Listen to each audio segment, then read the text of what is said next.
Hello and welcome back to game 3 of tonight's episode of Pete and Jeremy's DnDTime. I don't know why I said it like that. I've entitled this adventure A Day at the Zoo, Birds of a Feather. But before we dive into that, let's take a moment to say hello to our more lovely characters.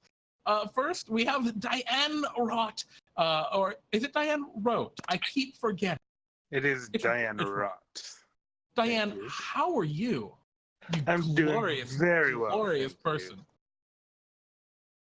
What have you been doing? Oh, little of this, little of that, you know, the usual. Now, I heard that you are something of a fashion icon in the undead community. Is that true? Yes, I mean, did you know right now, corsets are very fashionable. I mean, given that how undead physiology is, I mean, and we can get our waist so small without having to worry about breathing. I mean, none of the downsides. Yes, all the upsides, none of the down. Yeah, I totally get you there. So is this like a new development that you've brought into the limelight of undead fashion? Yes, I mean, you'd be surprising how many people didn't realize beforehand just the fact that we don't have to worry about the downsides of so many fashion of the past that we can now utilize without having to worry about it. Yeah, no, I totally feel you there, Diane. And it's also kind of, I think it might also just be a matter of like, I feel like a lot of people don't take the fashion scene in the undead community very seriously. But like, it's rocking it. It's cutting edge or bleeding edge, really. You have no idea. You know, pun absolutely intended with that too. Well, Diane, I'm glad that you're just rocking it, living your best life, and I hope that today is a part of that best life. I hope it's a nice, fun little escapade here in Central City. Maybe you can show off a little bit. And of course, it's always great. We're always glad to have you. Yes. Our next hero this evening is, well, not a bad-looking man himself. Richard Galanodel. Richard, how are you? What are you trying to say? I'm just saying you're looking all right. You got that rugged, like, tough kind of, you know what I mean? No, I don't know what you mean. What are you trying to say? I'm trying to say you look good, Richard. I'm trying to say you look good. You're damn right I look good. How are you? Well, I'm looking good, as you said, Jeremy. Yeah. And I want you to think twice next time you try to approach a subject of me not looking. You understand my drift? God. Yeah, no, I'm sorry, Richard. I didn't even think of that could even imply that you could not look good. Yeah. Because I think with the rugged, kind of aesthetic that you evoke, it makes me think, like, how could that not look? How could you not ever, how do you get to a point where you don't look rugged and Yeah, some people might say, that's not the thing, that rugged bad boy look, but I think that it fits all sizes and shapes. You know what? I'm 100% with you, Richard. Have you been doing anything interesting or exciting lately throughout your time off? Well, I heard this tale that a lad just got this mall, this Candy Crush mall, and I'm kind of interested in it, but gotta think about other people sometimes. Well, I know that there is a healthy community of trading here within the lands of DnDTime and Bartholomew's company specifically. Maybe they'd be interested in trading it at some point. If maybe I can convince them one way or another, wealth or other. I'm not going to read into that too much. Richard, I wish you the best in your trades. And of course, welcome back. It's lovely to have you. Our next hero this evening is Lana Coheir. Lana, how are you doing? About the same as always. Well, that's good. Lana, I heard that Bartholomew was lining up a big thing involving you today, but it kind of ended up getting postponed or something. I mean, how do you feel about that? Are you just here to have a good time and adventure some more? Or are you like kind of upset about Bartholomew doing this to you? Kind of rude to him to just. Well, I get paid either way, so I mean, the job's a job. True. Have you been enjoying your adventuring? You know, going out and being able to see more of the world again, or are you kind of getting a little homesick? It's been fun. I can't say I've been too homesick. I do occasionally go back to. Also, you visited a few times at least. Well, my son's over there, so where else would he be? Where I go? I was going to ask that because I know we've seen your son a couple of times. Do you just take him on adventures sometimes, or does he mostly stay at home? Does Bartholomew offer a daycare service? No. What kind of employer is I'm so sorry, Lana. I don't think it's care anyways. You know what? That's a very fair point. But I'll have a strongly worded conversation with Bartholomew about this, because those are the kind of benefits he should be offering. You're putting your life literally on the line. Tosh is fine. He stays with the family and with his grandparents and the temple keepers. I'm wondering, Lana, you obviously, your Sword is your cousin, correct? Technically, or brother-in-law. Yeah, brother-in-law. You know, Sword is an adventurer. You're an adventurer. Your son has come on a couple of adventures.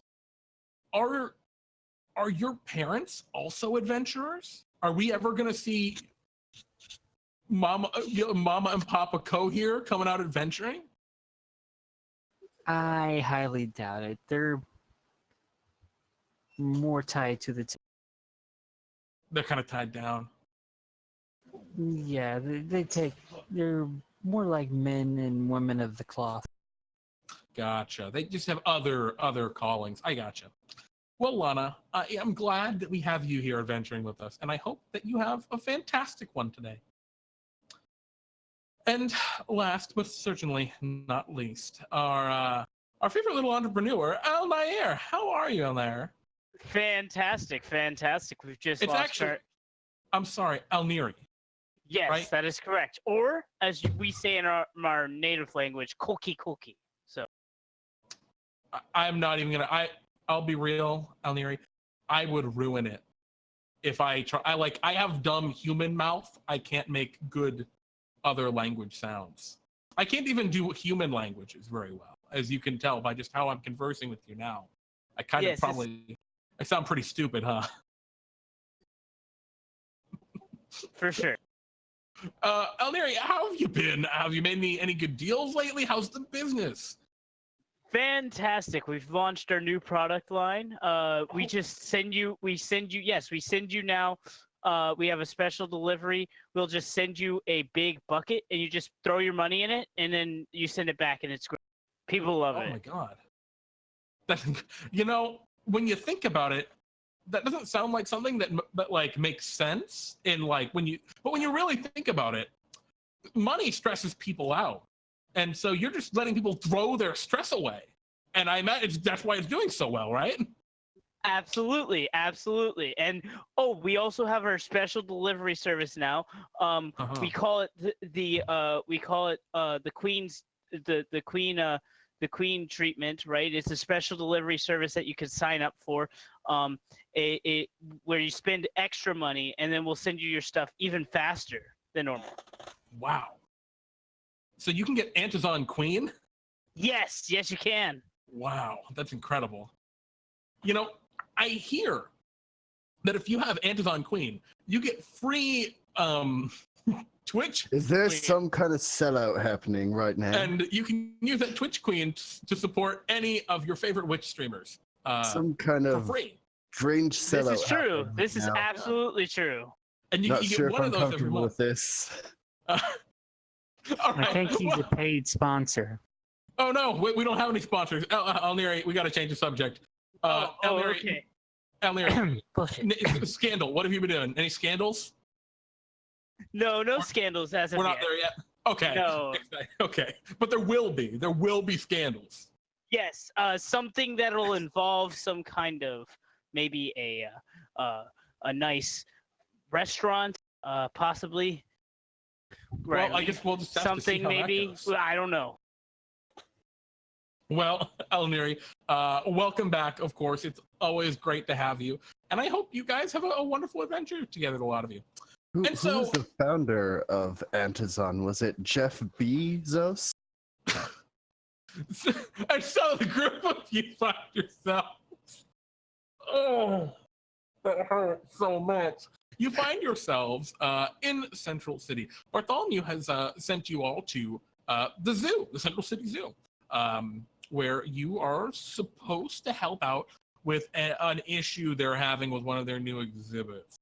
And so, as you all have been traveling through Central City, and you meet up right at the large city square out before the zoo's gates. You can see that the square is crowded with people. There are hundreds and hundreds of people in this area right now. They seem pretty annoyed. They seem ticked off. People are complaining and grumbling. And they're like, let us in the zoo. And they're not happy. There are a couple of stalls that are set up that would normally sell merchandise or food that are just getting so overwhelmed that they're having a hard time just keeping up with the angry crowd. And the employees seem pretty upset, like they're just getting yelled at. It's not a good time. You can see at the other side of the square is the entrance to the zoo. A very large brick wall, and then a marble gateway, marble stairs leading up to a large marble gate with an big arch over the top and a marble Pegasus above it. But the gates are closed, the iron gates to the zoo. The bars are shut, people can't get in. And yeah, you all kind of convene right here at the edge of the city square, and you see this mess before you. Richard goes up to the iron bar. Okay, you just want to start muscling through the group? Yep. Okay. The rest of you see Richard begin to muscle through the crowd. He's like, hey, watch yourselves. We all want to get in. Hey, what you fuckers say to me? I said watch yourselves. I punch him. Oh God, can you only an attack roll?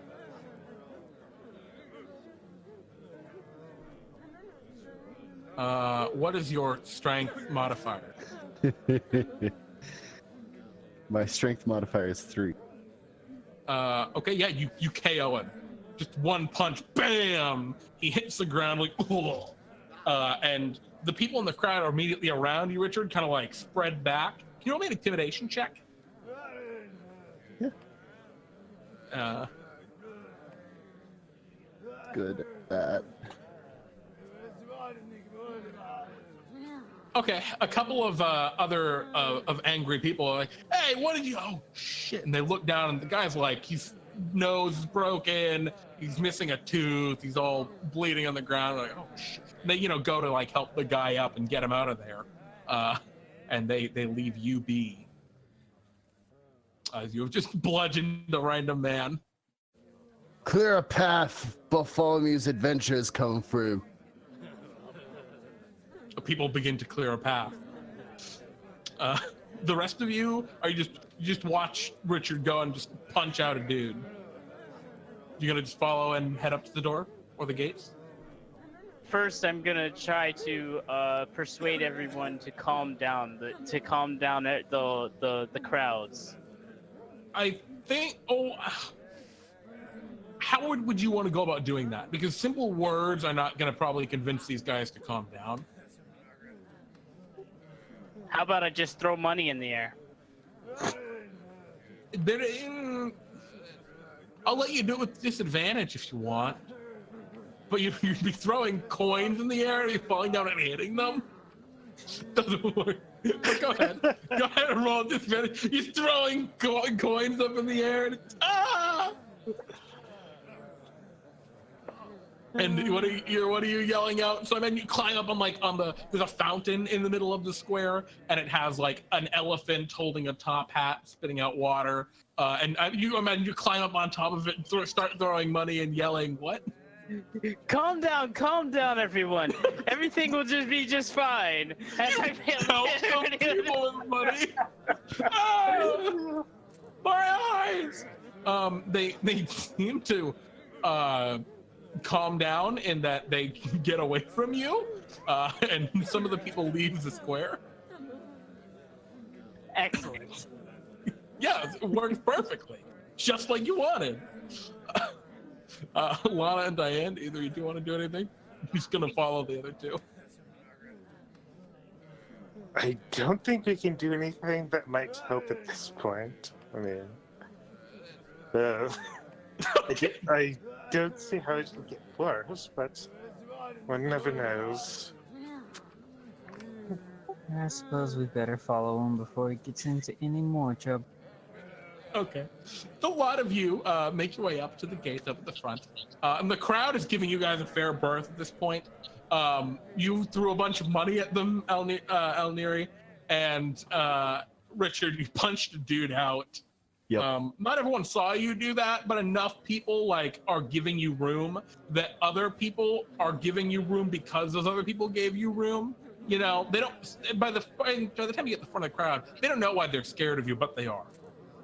And so as you get to these big iron gates, and they're bar gates, they're not a solid iron door or anything that block the entrance into the zoo. You can see that there are a couple of zookeepers that are like, I'm sorry, you need to calm down. The zoo is closed currently. And one of the, and you can see in the background, there's a dude with kind of light blonde hair. He's wearing a tan kind of safari hat kind of deal, a tan khaki shirt and khaki shorts, and you can see that his skin is kind of rotty a little bit, like somewhat decayed, and he's talking to some other zookeeper, but as you all approach, one of the zookeepers at the doors goes, oh, just a minute, you're Bartholomew's adventurers, right?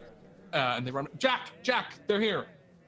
And the kind of partially decayed zookeeper makes their way back forward. You can see they have a really nasty scar on the side of their face that kind of glows slightly with almost a slight radiant light. Besides that, be Safari Jack. Yeah, they just have super pale skin. It's not super easy to tell that they're undead. Yeah, I'm Safari Jack. You must be the adventurers. Please come in. Open the gates, let him in. And the zookeepers open the gates and allow you in and kind of corral the crowds out that try and follow you. How tall are the gates? I mean, they're like 11 feet. They're pretty tall gates. Okay, I just do a front flip. Flip over the... Sure. Yeah. They let the gates open for everyone else, assuming you want to come in. Right, that's pretty good. So, Jack, does that scar have anything to do with why we're here, or...? Well, the crowd? No, the scar. The glowy scar. No, this happened a long time ago. Right before I died, actually. Yeah.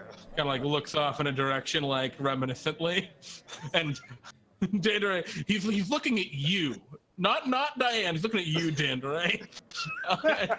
Then he goes, right. Anyway, we're having a bit of a problem.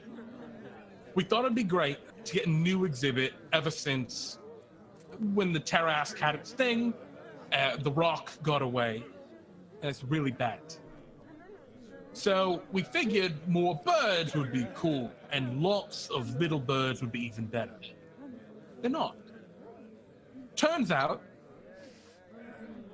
we got too many birds, and now they're everywhere. And he kind of gestures beyond, and you can see that the beautiful, beautiful park that normally, it's concrete, but it's got nice benches and lots of greenery in the exhibits and beautiful kind of decorations around. It is just an absolute shitstorm. And by that, I mean, it's literally covered in bird poop. There's just white bird dropping everywhere, and you see a couple of, quite a few of these very large birds. They're roughly cat-sized, so like the size of like probably about the size of like a large owl, actually, realistically. But they're pigeons. They have like a couple little bony protrusion kind of coming off of them, and they're like kind of walking around. You see that there's like a little line of zookeepers with sticks kind of keeping them at bay. And Jack goes, "That's a problem. You see, we got dire pigeons. And now they're everywhere." Dire pigeons. Exactly. Might I ask, was this someone's bright idea, or did it just happen? Well, you know, it wouldn't have been too bad, except that the brood mother got out when we were trying to get them into the exhibit.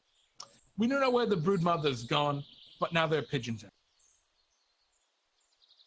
We can deal with the little ones eventually, but we're going to need someone to take out the brood mother. Do you think y'all up for the job? So are we exterminating her or trying to capture her? Just so everything is clear. I mean, hopefully a capture. It's a new exhibit. Kind of look at all of you.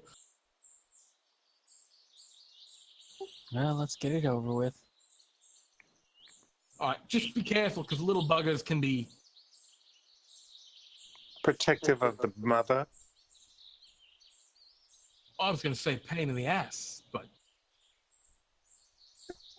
That is okay. My ass is covered by a hard, thick shell, so I'll be all right. I wouldn't be too sure.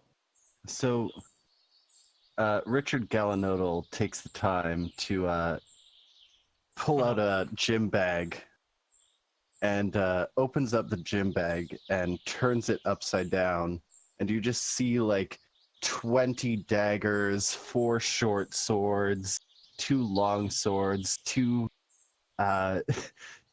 war hammers, a bunch of hand axes, and a bunch of just other miscellaneous weapons just fall out onto the ground. All right, we're gonna use this bag to keep the birds in. All right.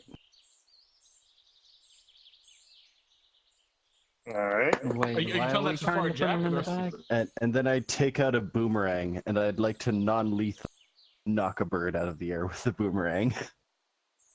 One of the pigeons? Yeah. Okay, sure. Make an attack roll against a dire pigeon. I'm gonna help him. How are you gonna? Oh, I guess you can help him. Actually, Master of tactics, help him. yeah. I mean, I don't even know how you help with a ranged attack 22? against a pigeon flying through the air, but somehow what Richard does is he yells "pull," and then the bunny kind of points at one of the pigeons. Yeah. Oh, they're perfect. Like you got multiple arms pointing at it, and the boomerang flies up and whizzes past the pigeon. 22 misses? And then flies back and hits it right in the head, and it collapses, just blah. It was carried back to you with the boomerang. I use my bonus action to catch the boomerang and therefore the pigeon. Put the pigeon in the gym bag. I think that's how Nyere helps. He catches the pigeon as it comes back. Yes. Well, I actually have to use a bonus action with the to get your boomerang. boomerang. Otherwise, I It hits take you the in the damage. face. Oh yeah. I love it. But yeah, Why did I make this item? so good. But yeah, you have one unconscious dire pigeon. You look at it; it's pretty huge for a pigeon. I mean, it's the size of like a large owl. It's a small creature, but it's like it's close to the size of a gnome. This big pigeon. It's a big chicken. Yeah, it's got like bony protrusions sticking out of it and stuff in places. It is truly a dire creature. It's just kind of pigeons are normally tiny size, so this is a small creature. Yeah, exactly. Yeah, I gotcha. Yep. Yikes. But okay. All right, I hand You have one pigeon. I hand the dire pigeon to Safari Jack. What are you giving me that for? You want them, right? Oh, no. Okay. I should probably explain. The dire pigeons are spawned by the broodmother. We need the broodmother. But you also want the dire pigeons because they would be a great display in the zoo. Yeah, and the broodmother will make us more of those. You can kill them. Fine. Oh, we can kill these ones. Yeah, there are literally thousands of them here. We'll Okay, deal with whatever are left. How much coin would the vendors pay for this meat? Because I think this. I don't know how deep's the bone run. Richard picks up one of the knives that's on the floor, starts cutting it open. That's one hell of a knife. you and Safari Jack I imagine share a look about the knife. Yeah. Yep. And then you cut open the pigeon. There's not a lot of good meat on this pigeon because there's so much a bone in it. Okay. But I think the only person really willing to eat this is going to be you, Chuck. He eats the pigeon. As you say that, I don't think you can eat the pigeon whole, but you take a chunk out of it with your mandibles. Oh, I hate that. I hate saying that. You take a chunk out of it with your mandibles. Nyere, it is incredible. It's very good.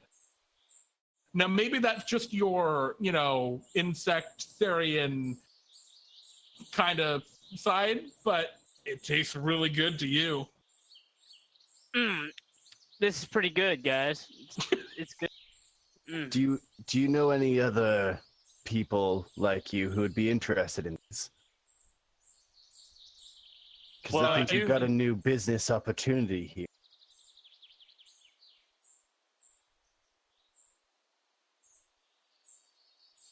I do have a whole hive of my people, a whole hill. So we would eat it. Yeah, it's obviously reproduce pretty quickly, so. That's why, exactly. As far as Jack goes, yeah, exactly. That's why we need it under control before it gets too crazy. Believe it or not, and he kind of gestures to all of the pigeon crap everywhere and the dire pigeons. It's only been an hour and a half. All right. We better get to it then. That's a lot of bird droppings for an hour and a half. And sure enough, it is a lot of bird droppings for an hour and a half. What would you guys like to do? Is you want to start exploring the zoo? He says, I just be careful. I know some of the exhibits may have been devoured by the pigeons. Just try not to hurt too many other creatures if you can. Where do you think the brood mother is? Well, if you had to guess. She's got to be somewhere where she can eat, because they basically turn food into more pigeons. So, probably not in Mimic Manor. Probably not in the Basilisk Pit. Everything there is made of stone. Could be in the Kuatoa Caverns, perhaps. I don't think this would be able to get past Terry. It's too damn thick on that creature. So yeah, I think those two places, right? Kuatoa Caverns, and then just some of the miscellaneous exhibits.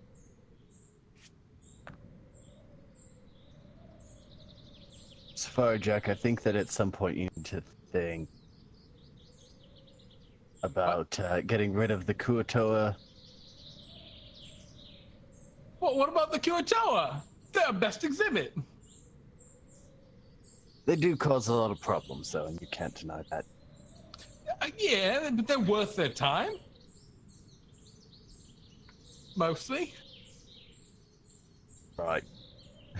Just walks off. Oh, You no. don't suppose the Kuatoa turned the broodmother into some kind of god thing, do you? I mean, Find one out. way to find out, I'm afraid.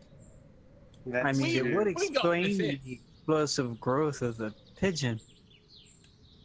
Oh, they also could be by the eldritch giraffes. Eldritch what?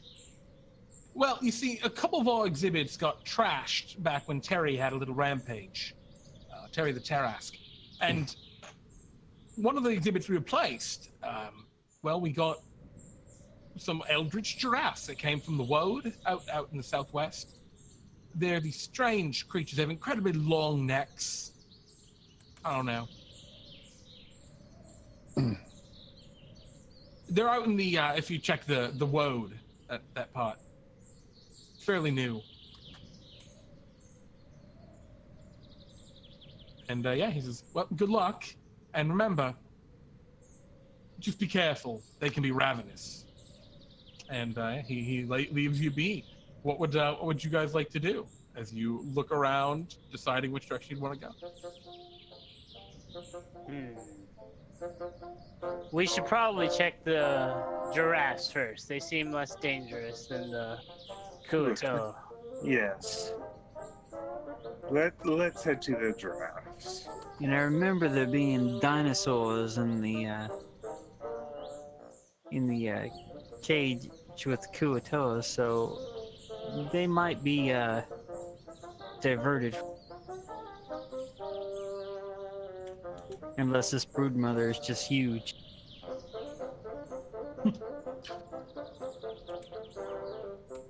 Okay. Let's You go guys are gonna- find out. Then. You're gonna head to the we're- giraffes first? Uh-huh. As we're going, I'm just sniping people, chickens with the ring. Yeah. At first, there really aren't too many pigeons, but as you keep heading deeper and deeper into the zoo, you're heading down the left path. So you head back past Terry the Tarrasque, and on the and just past Terry, you see kind of a new expansion after the thing got kind of wrecked. You start to travel into what they're calling the Woad. It's a new part of the exhibit, all about the Wilderwoad. Or it's a new whole region about the Wilderwoad from the lands of D&D. And the very first exhibit you see there is strange. There's a little it looks like the top of a tree. It's this massive 10-foot wide stump of a tree with a couple of little branches sticking out. Looks like it's been just cut out of one of the massive trees in the Wilderwoad. And you can see running around it are a bunch of tables. And yeah, you see animated tables running around just in this exhibit to your left. Do you guys want to explore in there, or do you want to just keep going? Do we see more of these birds? There's a lot more birds over there. No, it looks like there are a couple of dead birds in there. The tables seem pretty aggressive. The table seemed aggressive. Then I stay away from the table. Okay. The next exhibit that you pass by in the Woad, is a small kind of or a very large caged area. There's lots of green foliage and things for this creature to hide, and you don't really see it anywhere at first. It seems to be empty. There are absolutely no birds in this exhibit that you can see. Would you guys like to do anything, or do you want to keep going? Keep going. Okay. Actually, what are all of your passive perception? 14. 14. My passive perception is 9. Okay, so yeah, none of you see anything in that exhibit. You just keep going. Yeah, so you keep on, you travel through the Wilderwood. You come across the first one that you actually see a large amount of birds in, and that is the gigantic hummingbird exhibit. And looking in, you see what appears to be a giant hummingbird. It's not really flapping its wings very much. It's kind of like waddling around on its tiny, tiny feet. It seems like it's having a really hard time walking. It's a very long, kind of spike-like beak, upon which there are a few of these pigeons impaled, and it seems to be in dire combat, being attacked by a bunch of these dire pigeons. I continue to boomerang as I walk. Do you want to like jump into the exhibit and try and help the Oh, I don't No. need to jump in. I don't need to jump into the exhibit. I'm gonna help Okay. that thing. Okay. Okay.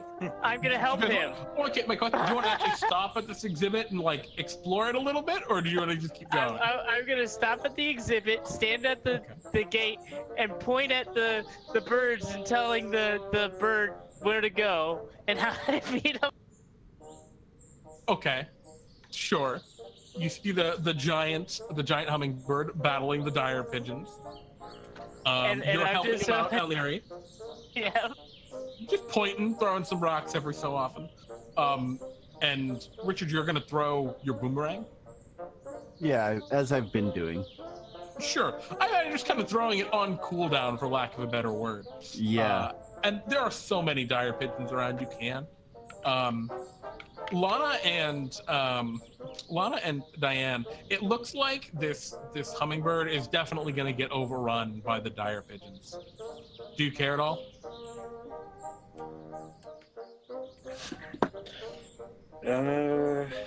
I mean, it's a huge hummingbird. It's like horse-sized.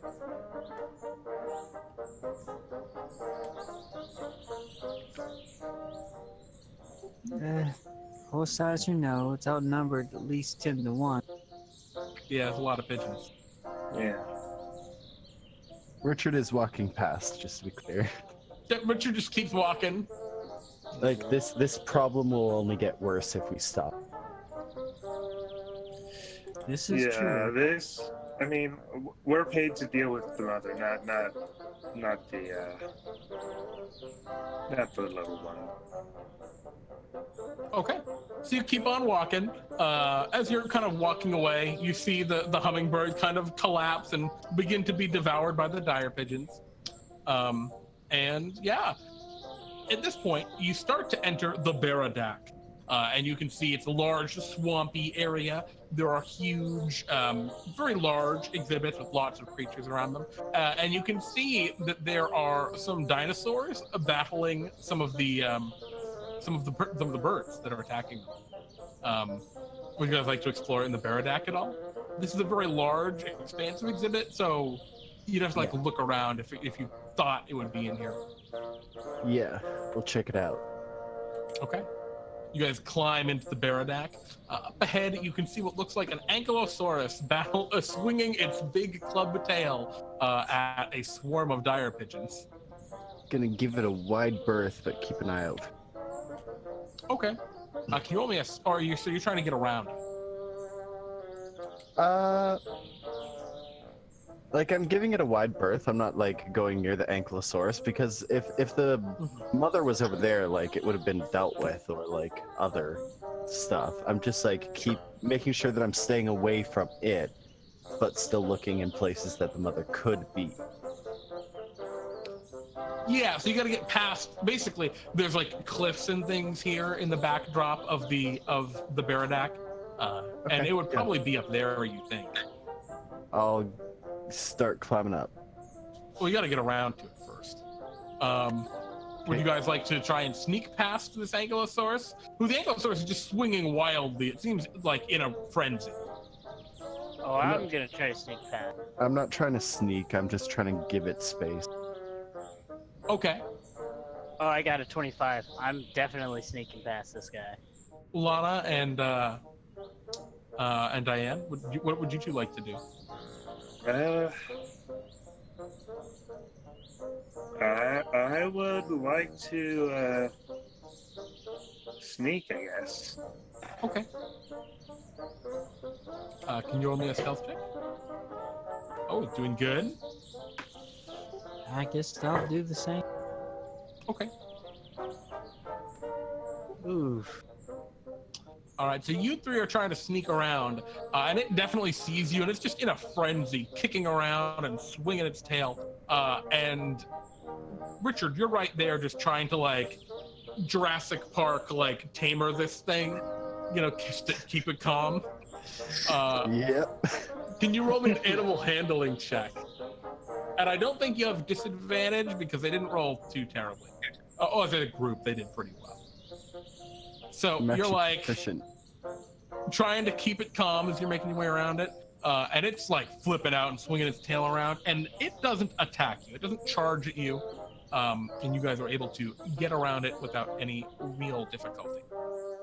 And as you make your way past, you can see there is a large carcass in the distance of what looks like a brontosaurus that is dead, which is probably not good. And you can see there are a handful of things over there. There's a Tyrannosaurus Rex eating it, and there are an outrageous number of dire pigeons eating it. Like, probably close to 1,000 just over there. There's also the cliff edge that you're right.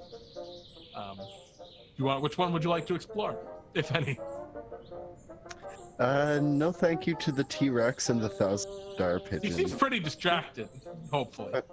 I feel like that's bad news bears. Okay. I'm gonna start climbing this cliff. Sure. You can see right up ahead that big cliff. How are you going to climb it? You're just going to bear climb it? Yep. Okay. All right, you guys see your ally Richard go over to this cliff in the back door of the exhibit and begin to climb. You don't get an athletics check. Hold on. I'm also gonna climb this thing. Okay. Let's start with Richard. Richard, you don't like hurt yourself because it's just so slippery with pigeon poo that you really just can't get very far. You just kind of slip and it's gross. And it's gross even in the context that you're standing in the swampy muck of the Baronet. The swamp that's also filled with pigeon shit. Yeah. Yeah. It's just Nyere? floating there. I have a natural climb It's speed. everywhere. I will make a check if I need to make a check. Just tell me. Yeah, I think you do, and it's gonna be a little easier. But you definitely do need to make a check. All right, cool. It's not a trivial climb, even for you. Yeah, even with the easier one, it's just so slippery because all of the pigeon crap. You guys are trying to climb up, and it's just you know, like nothing terrible happening. You don't fall on your faces or look dumb, but you don't get up. All right. I tuck my boomerang away and both hands to try to. Yeah. Well, Lana, do you want to do anything, or Diane? You guys are trying to climb up this like 15, 20 foot tall cliff edge. I'm gonna help him climb. Just use the help action. You can give him a boost. Yeah. Okay. Sure. Diane's gonna try her hand at climbing this this thing. Sure. Can I just come over and lift them both up in the air? I think you can. You're very tall. So Lana, you come over and you lift Nyere and Richard up, and just kind of like they can just barely reach with your impressive Minotaur height. Dan, can you roll me an athletics check? Let's see if you get up there. And Lana, you see that Diane's also standing there next to you like, I can't climb up. Diane didn't make that roll. Well, that was sword. Oh no!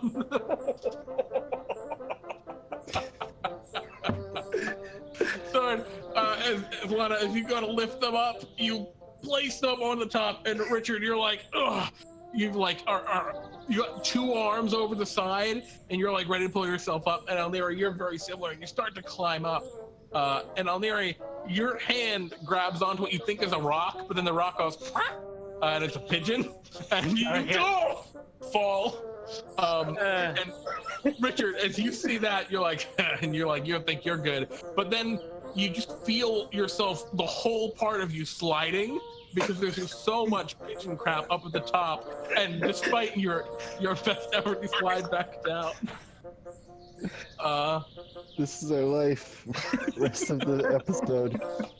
This goddamn cliff. Because Diane, you start climbing, you really dig your hands into it, and you get to the part where you're like sliding, but you dig your hands in so hard, you can, because you're undead, you can just dig your bones into it in your fingers, so you have a better grasp, and you are able to get up onto the ledge, though you are covered in bird shit. Bird food.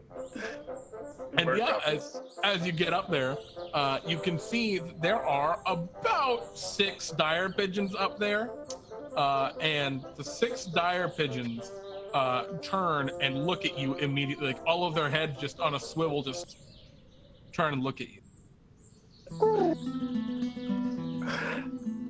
What would you like to do?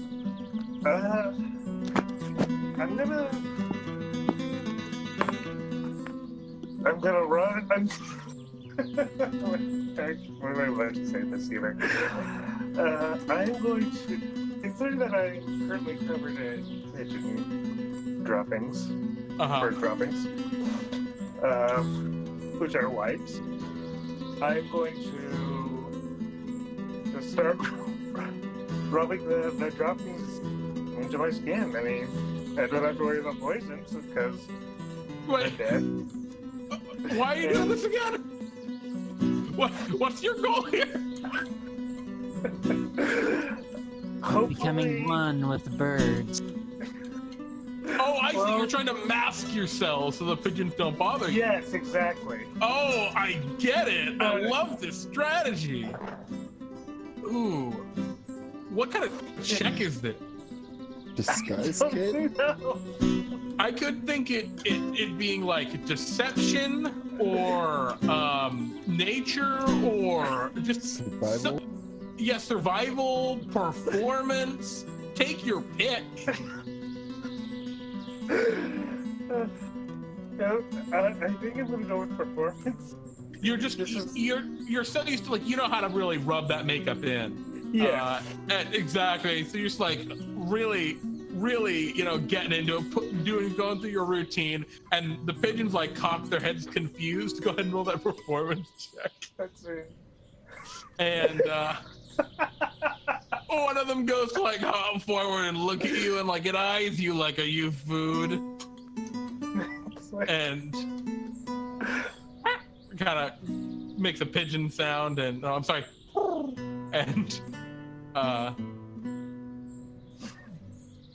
doesn't care anymore. Just kind of goes over to the side of the cliff and just kind of poops off the side of the cliff, just right on the handholds that you're about to go for, Richard. And they appear to not care at all about you being up there, Diane. You have camouflaged yourself enough for these 6 pigeons. You can continue exploring the upper And my reaches. Dragonborn scales are now white. Yep. The rest of you down in the lower part, you're looking up and Diane's up there and just smearing themselves with shit. Richard takes out 2 daggers from their boots, and I'm going to stab one into the cliff to kind of use as a handhold. You're gonna make pythons out of the poor. Yeah. All right. That's my first attack. Yeah, you start like. And then my offhand attack. You're dangling by 1 dagger from the cliff edge as these dire pigeons begin to kind of come over to the edge, and they're looking down at you. Diane, they're ignoring you, but there's 6 of them right next to you, and they're looking down hungrily now at the dangling Richard. And actually, I would like all of you to roll for initiative. But Diane, if you want to attack them, you have a surprise round because these pigeons are, they don't see you as a threat. Okay. Oh, damn. What? Damn. What? Oh my What? god. Well, the dire pigeons rolled pretty good, but it doesn't matter because you guys rolled like fucking champions. Diane, Listen, it looks like we can't do anything but climbing. Nah, we don't do that shit here. We only roll initiative. All right, we're killers here, professional killers. Diane, would you like to take a surprise round against the pigeons that seem to be about to attack your allies, or do you just want to explore? I will take the surprise round.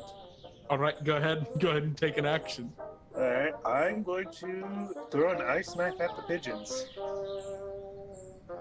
Okay, you could probably get 3 of the 6 in the ice knife. It's a 5-foot radius, right? All right, that's the initial attack. You throw the ice knife, and it shatters on one of the bony protrusions. Unharmed, the pigeon is. Wait, is the pigeon harmed or unharmed? It's unharmed by the knife. But it And now does explode. It does got to roll dex. It's 3 dexterity saving throws. And 2 of the pigeons just die from the explosion. All right. So there are 4 dire pigeons. 2 dire pigeons die and fall down next to you, or just off the cliff past you, Richard, because you're still dangling by your 1 dagger. You're only about 10 feet up, though. You're not very high. Yep. So that's a dire pigeon. Oh, that was your surprise round. Yep. Now we're on to the top of the initiative.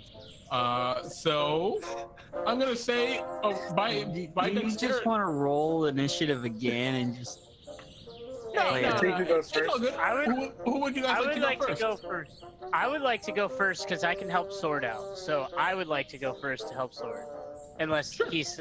If you guys are cool with Nyere going first. Hearing no opposition. Oh. There's a hearing no opposition. Go ahead, Nyere. Oh, great, cool. So I'm gonna use my action to help my ally who's right next, to help Sword with whatever they're doing, and then my bonus Help Lana, action but yeah. to help. Yeah, my bonus action to help Dandere with whatever they're doing. Excellent. So you're helping Diane and this is a very good thing because you aren't in range of anything. So it's like, yeah, fuck it. Exactly. So how are you helping them? Are you just kind of like pointing out and giving them direction, or are you like throwing rocks at the birds? What's your move? Hey, hit them hard, and that's just my action. Telling them what to do. Beautiful. Excellent. Oh, wow. This is a masterpiece adventure that I'm running. All right, so we move to, I guess, Diane and Lana. Which of you two would like to go first? Lana, Lana, how about you go, Lana? Because Diane already got to take a turn on surprise round. Yeah. Is I know I'm not up on the rock, but are any within Within what? eye shot? Eye shot? Yeah. You can see there are a couple more up on the ledge. There are actually, you can see all 4 of them. But go on. And the ledge is how high? The ledge is about 20 feet, we'll say.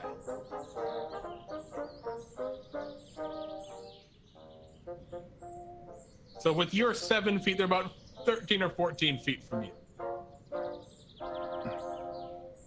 Oh, damn, a little too close. Let me see. You have advantage on whatever you do, so. That is true. Yeah, but range is a factor. Really? What's the range you're looking at? I thought about sniping him with my bow, but I'm too close. Oh no, you can absolutely hit him with your bow. You wouldn't have any. Yeah, it'd be a normal attack with your bow, right? B. Yeah, you're totally good. So they're within 80 feet, so you roll normally, but you have advantage because of Nyere, so it's actually a 16.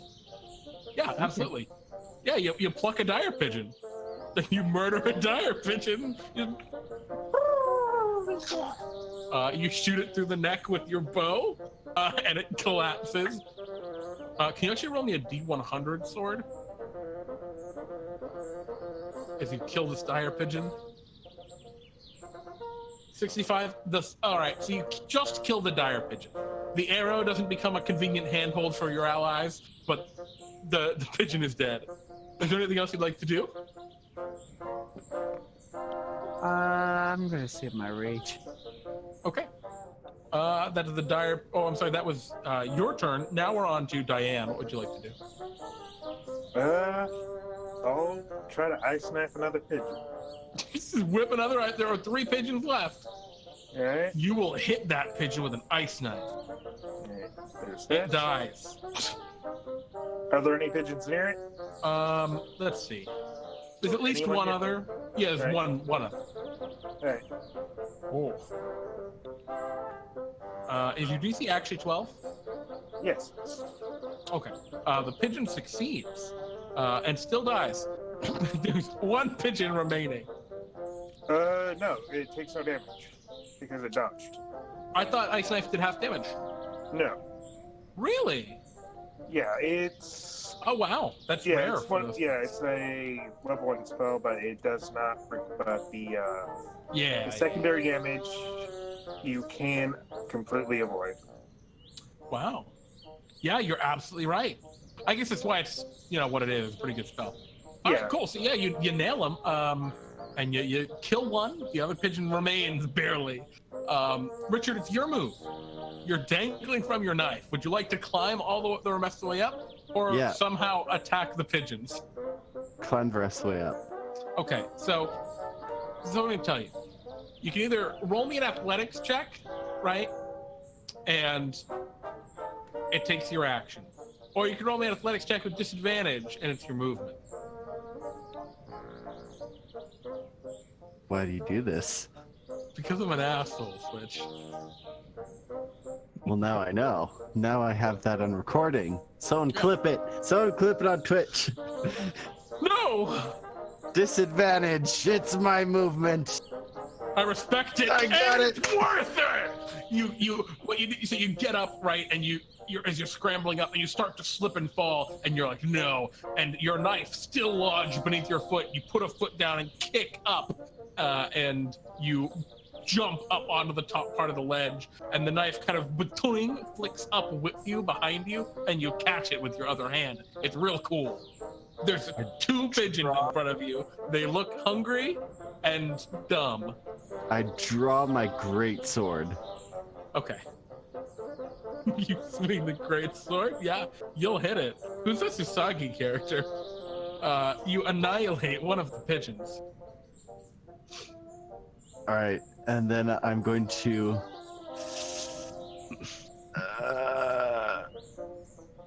End my turn. Yeah. All right. There's 1 pigeon remaining. You are now directly in front of it, Richard. The dire pigeon it attacks you, but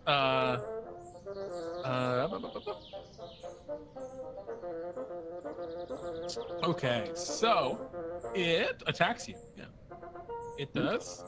All right. 23 to hit. Okay, the hits. You take only 1 slashing damage. The D4 is if it has pack tactics. Oh, these pigeons are great. I love them. I love and hate them. That's the pigeon. We're at the top initiative. Nyere, what would you like to do? There's 1 pigeon left. It's flying around, slashing at your friend Richard with its talons and cooing. Of course, I'm just gonna use the help action. Okay, sure. Specifically on Richard, because I can. And then the other help action is gonna be on whoever goes next, which I believe would be. I think Lana, right? Yeah, them. Yes. Lana, it's your move. There's 1 pigeon left. Is he within eye shot? You betcha. You can see him. He's flying around. He's flying right up above your friend Richard's head. It's a dangerous shot, but you take it and you pluck the pigeon right out of the air. Probably. Yeah, you kill it. You murder the last dire pigeon here, and as it gives one last death coup and collapses. You no longer find yourselves threatened by dire pigeons up here. You feel the wind blowing a little more swiftly up there, Diane and Richard. And there are 6 dead dire pigeons. I sink my greatsword to the top of this cliff and then tie a rope to the handle. Yeah.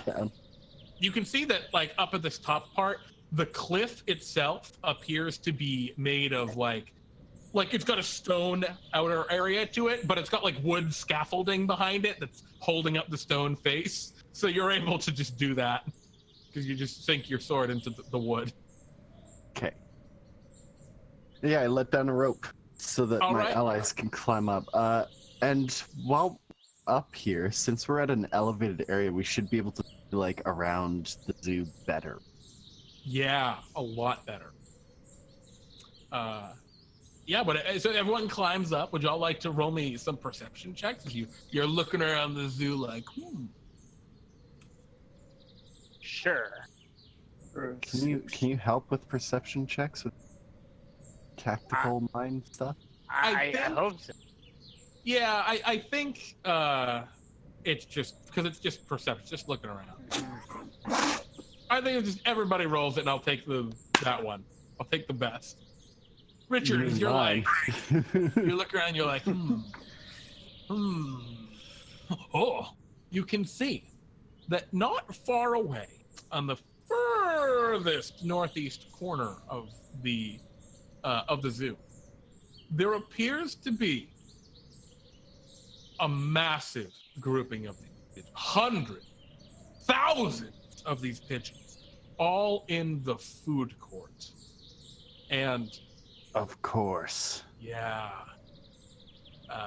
I think that is what you see. And at this distance, you also can kind of see almost a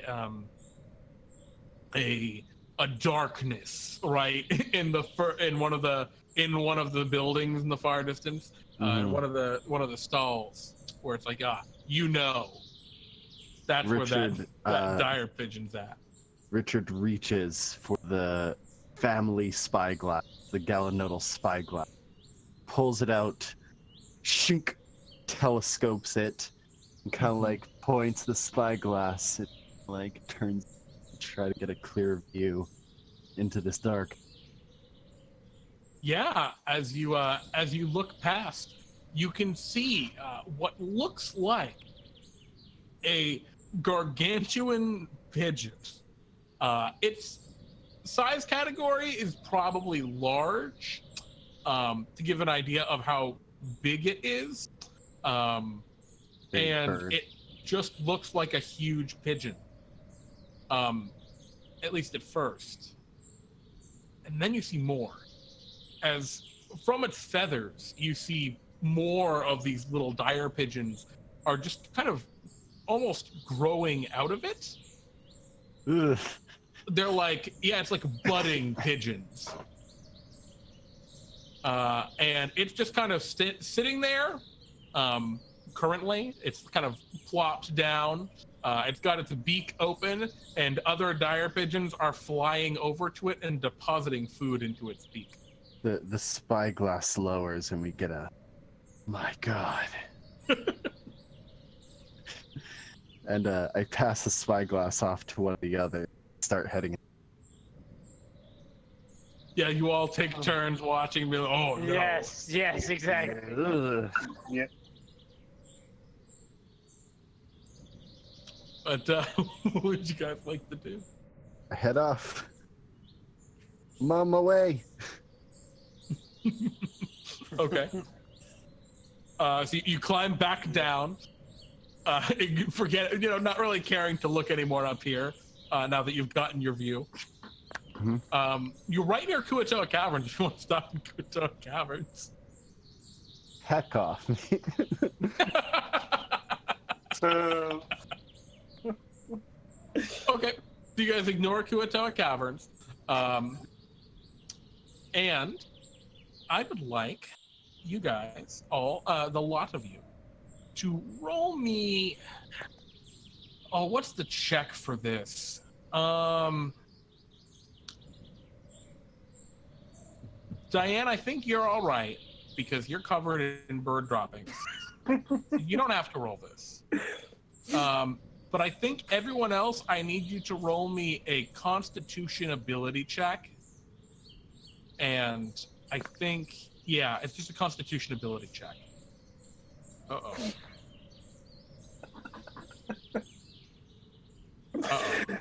Okay. Nyere, can you give me the last one? All right. So you're making your way across the swampy area back toward like the bars that you had climbed over to get in here. And as you do so, you notice something interesting. The sound of the birds is gone. All that you hear is the squelching of your feet, and you don't really see many dire pigeons around. And as you turn almost all at once to the sound of a squelching of something large and heavy in mud. And turning toward that sound, you see, thankfully, not a Tyrannosaurus Rex, but its smaller cousin, the Allosaurus. It appears to have caught the scent of Richard, who has been perspirating incredibly during the attempt to climb up the cliffside.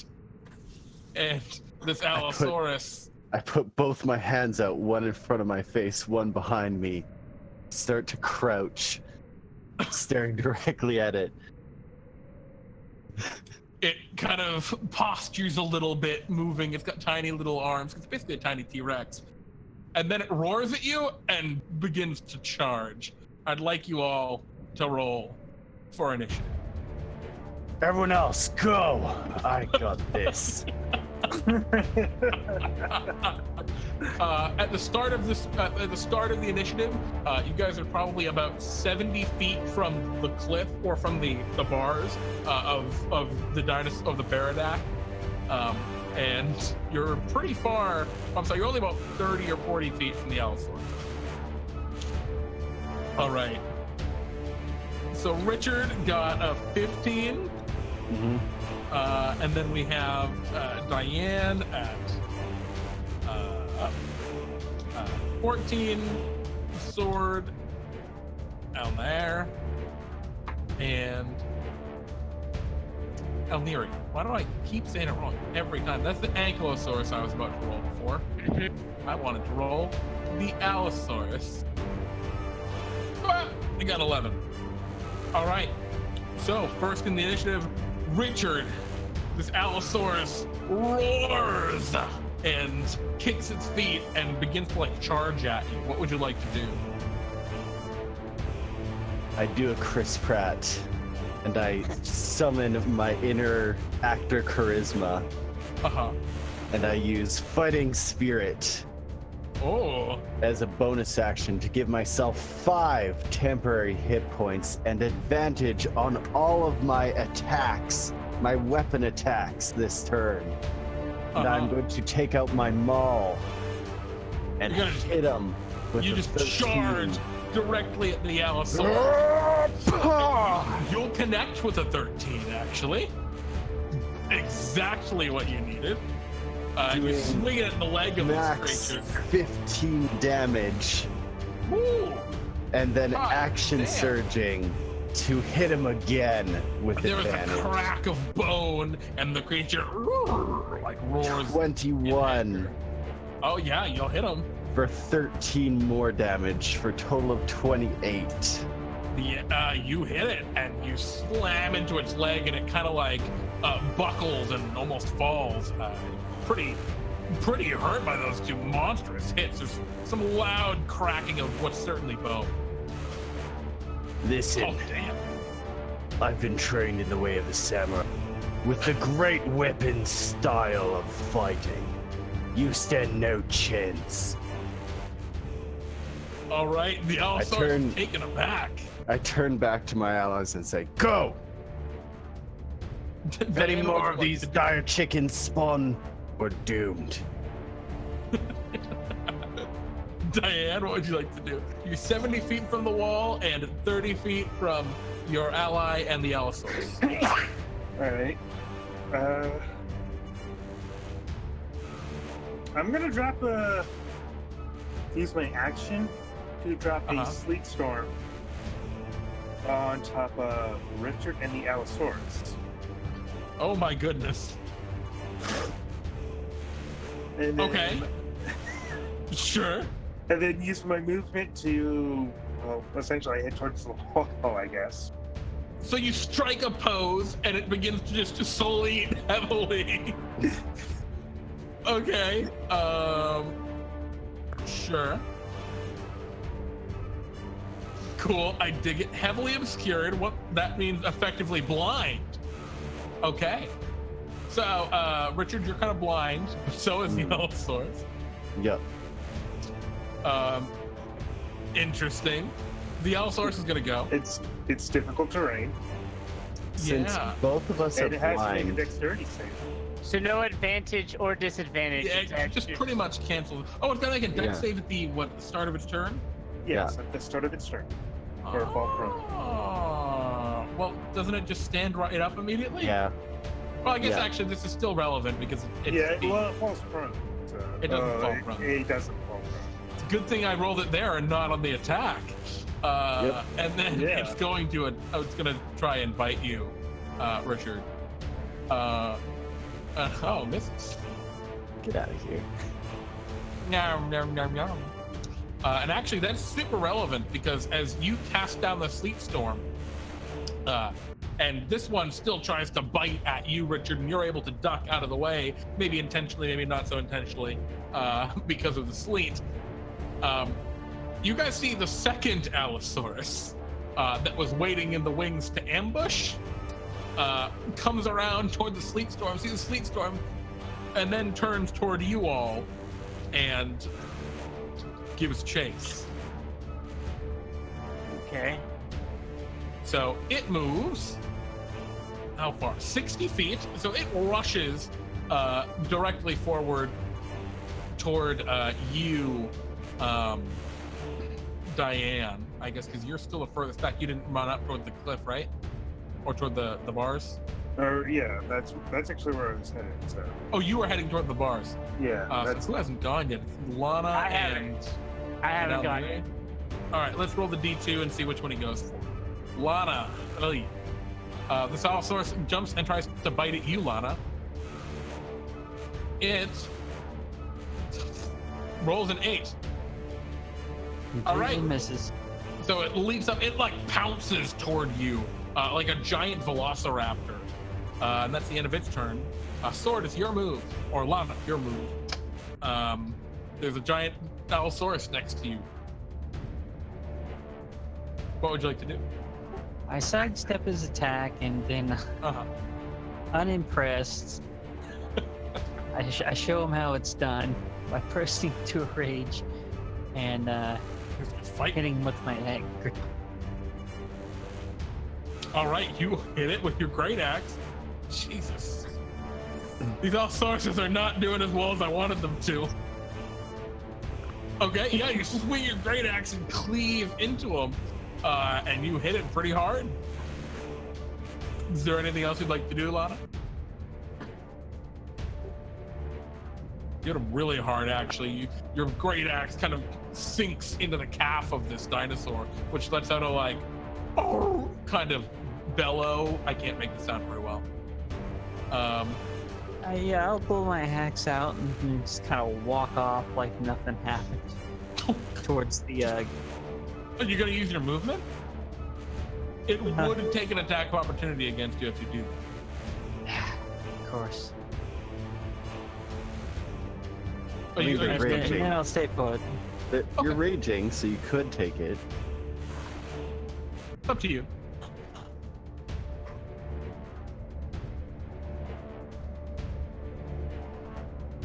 Well, Lana, I'm gonna assume you stay put unless you tell me otherwise for now. I'm staying put. Cool. Nyere, there's an Allosaurus like 10 feet away from you attacking your friend Lana. There's an Allosaurus some distance away from you in a sleet storm attacking Richard. And Diane is 30 feet away from you heading toward the bars to get the hell out of the Beardack swamping. Okay, well, here's the first thing. I just read this ability, and I realized that this is going to be super useful for our friend Richard. He can hear me still. Yes. Yes. Okay, now he has advantage. Yeah, unfortunately, because he also would have disadvantage from being effectively blinded, it's already canceled out, is the problem. Oh. It was a good idea. No, but this is good because wouldn't he also gain advantage from when he attacks the Creature Allosaurus being because it's blind? blinded? Yeah, the multiple instances of disadvantage all cancel out, no matter how many are on one Yeah. side or the other. I mean, that being said, I think I'd give it to you. I think I'll give it to you. I like it. Okay. Awesome. Well, then, in that case, I'm also going to use my action to help the other one who's fighting the Allosaurus, and then run away. Yes. Run away. Excellent. So you just like go get him. As I'm running away. I like it. I dig it. Richard, we're on to you. I'll say you got one attack with advantage. I'll give. Yeah. Oh, you'll hit. Oh, hefty. Allosaurus, you can't tell, but he's looking real bad. All right. Is that the end of your turn? Imagine that he's just swinging around a sledgehammer, like a modern day sledgehammer. Yeah, right. And you hit it right in the knee, and it just lets out a horrible, like, dinosaur howl. Come on, hit me! Diane, what would you Enter. like? Wait, because he started his turn there, doesn't he have to? It's Oh, yeah. fine. I mean, for the allies, I don't really. Bartholomew holds Well, your he legs probably and says, "Don't worry, there's no PvP in the lands of DnDTime, and you don't fall."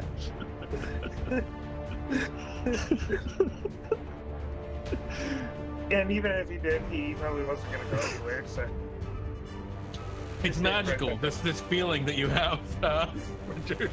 attacking the Allosaurus with the ice knife, and Uh, not the one attacking. Yeah. But the other one, but that misses. Yeah, you huck blindly, and unfortunately, can't quite connect. Does You want to keep making your Bartholomew- way to the Does wall. Bartholomew block the deck save? I think it just misses completely. As long as it lands near it and explodes, it still has to do the I deck think save. 7 just doesn't even bounce off though. Yeah, actually, it's not within 60 feet of you is the problem. Yeah, you want to do Wait. something else then, knowing that? I only moved 30 feet last round.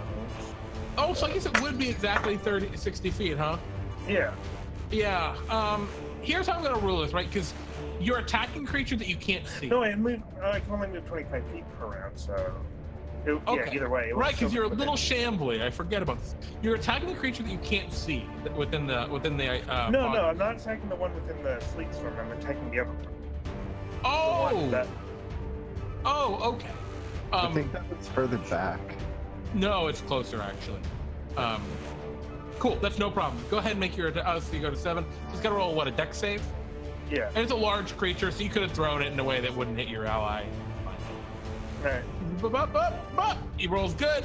Still takes no damage actually, right? Yeah. All right, that's at Allosaurus. I'm sorry, that's your turn, Diane. Do you want to keep moving toward the gate? The gate? wall? Yeah. As you get to the gate, Shambling towards the gate.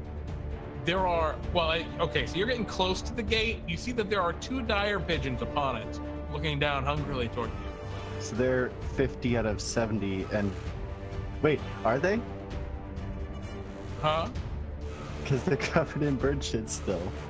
Yes, Diane is still covered in fur. Roll me an animal handling check with advantage, Diane. Okay, advantage, animal we'll see. handling. Oh no, man. They're looking at you like, we're gonna eat you even though you're covered in shit. The Allosaurus are gonna go. The first one lets out a loud, bellowous roar and attempts once more to go after you, Richard. Oh. That This hits. time, grabbing you. And chomping down for 13. 5, 8. And then the second Allosaurus is going to, Lana, it's going to run away from you. Does that provoke an opportunity attack? If you'd like to.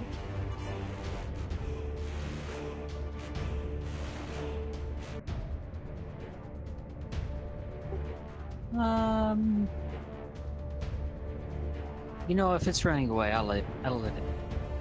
And then it turns around and jumps at you again. Bounces at you. Sorry. And kind of looks around and gives you like a dinosaur wink, like, gotcha. And then it jumps at you from 30 feet. It critically misses. It slips on the bird shit. It slips on the bird shit. All right. Lana, it's your turn. There's a prone Allosaurus in front of you. It slipped in bird crap. I'm sorry, it probably isn't prone, but you have advantage from Nyere anyway. I'm just gonna use my storm. Beautiful. Oh, I forgot your storm aura. Excellent. It's like, what, a dexterity saving throw? Yeah. It got a 15. So I think it still takes half damage, right? Yeah. Oh, but half of one's nothing. Oh, well. Yeah, I don't think. That's only a bonus action. What would you like to do with the action?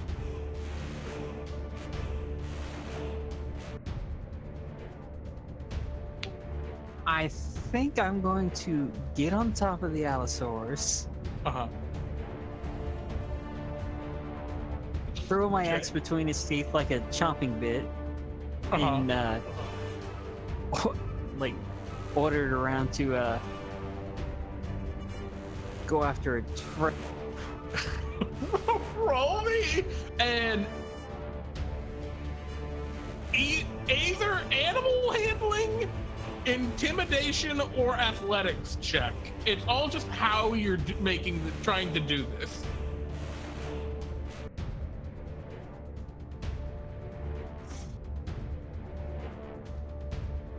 I'm probably going to end up having to strong arm it. Excellent. Okay, let me roll contested athletics here. The thing is pretty strong. Yeah, I think it's just a straight roll, right? Oh yeah, so you climb it up, you put the axe between its teeth, and it's roaring angrily. You don't have total control over it yet, but you might be able to steer it. Okay, the dire pigeons, the two of them look toward you, Diane, and swoop down. They have pack tactics, so they attack you with advantage. That's a 24 for 2 slashing damage. And the second pack tactics is a 22 for 5 slashing damage. That's all. The dire pigeons begin attacking you. Nyere, up ahead, you see 2 dire pigeons flapping around Diane. Behind you, your ally is now riding the Allosaurus. Okay, so I probably don't. That riding the Allosaurus looks good, so I probably don't need to help them. The one getting attacked, I probably need to help them. So bonus action to help them. Okay. Action. We're gonna take my short bow, hopefully, because how far ahead is Nyere? Oh, they're not that far. They're like 30 feet. You're fine. Okay. Fine. Awesome. Short bow. To hit Oh, one of you're the one of the pigeons. Yeah, you kill the pigeon probably. I mean, what's your damage? What's your minimum damage? Because you have sneak attack. Yeah, all right. You obliterate the pigeon. It is dead. You just shoot one of the pigeons out of the air. There's only one dire pigeon left. They're no longer threatening at all.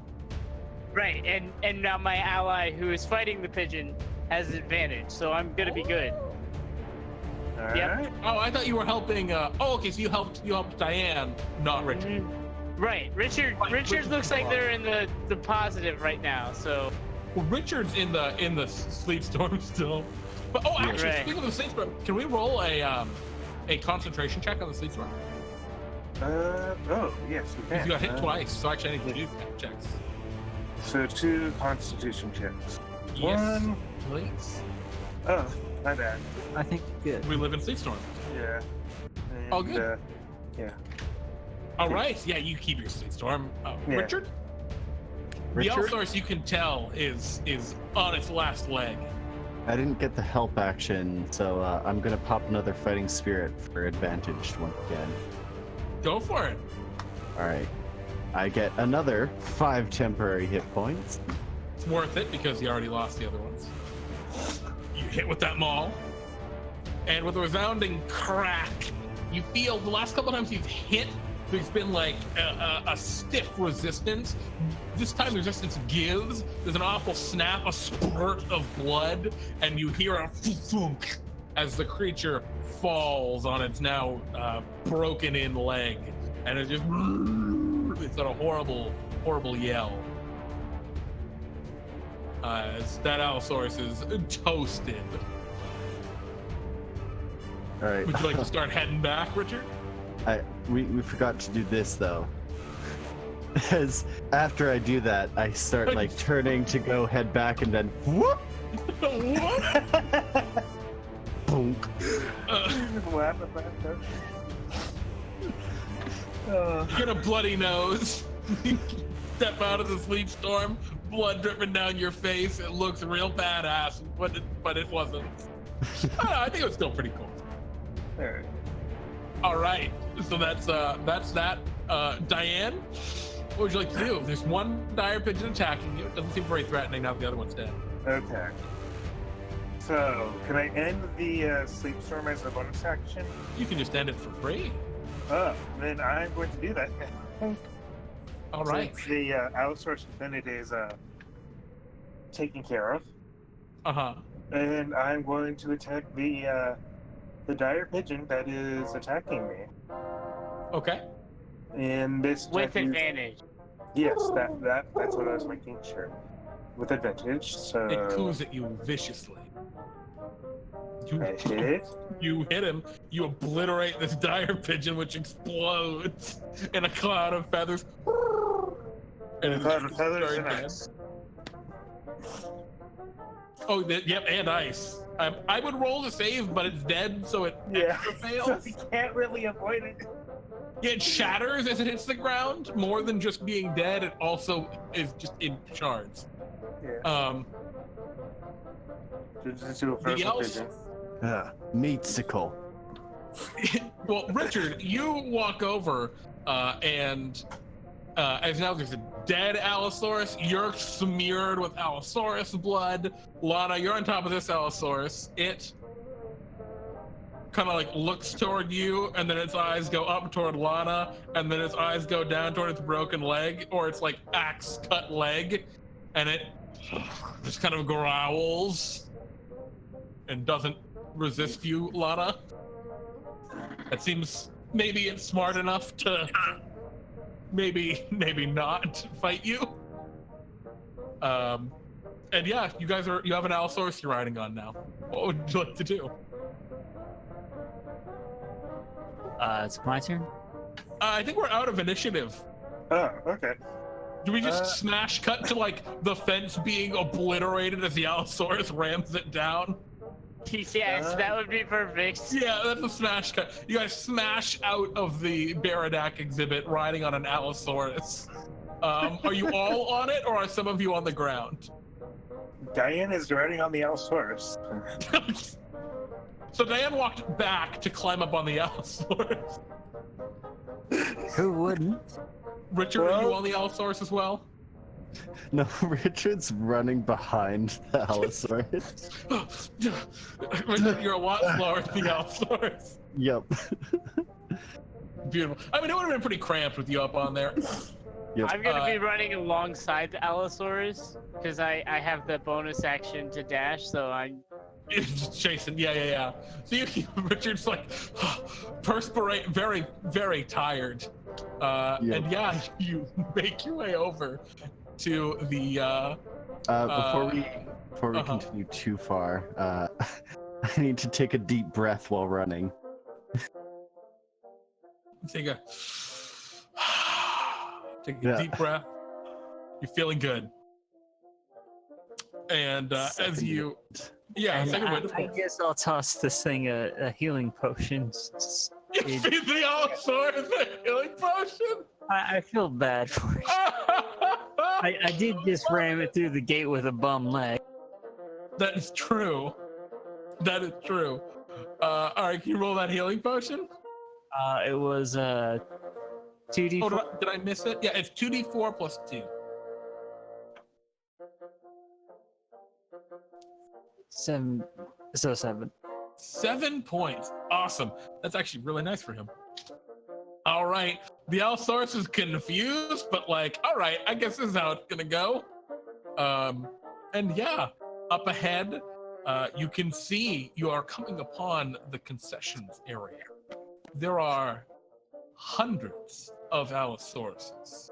Allosauruses, damn. Allosauruses. I'm sorry. Yeah, dude, it's terrifying. There's so many Allosauruses. No, there are hundreds and hundreds and hundreds of dire pigeon.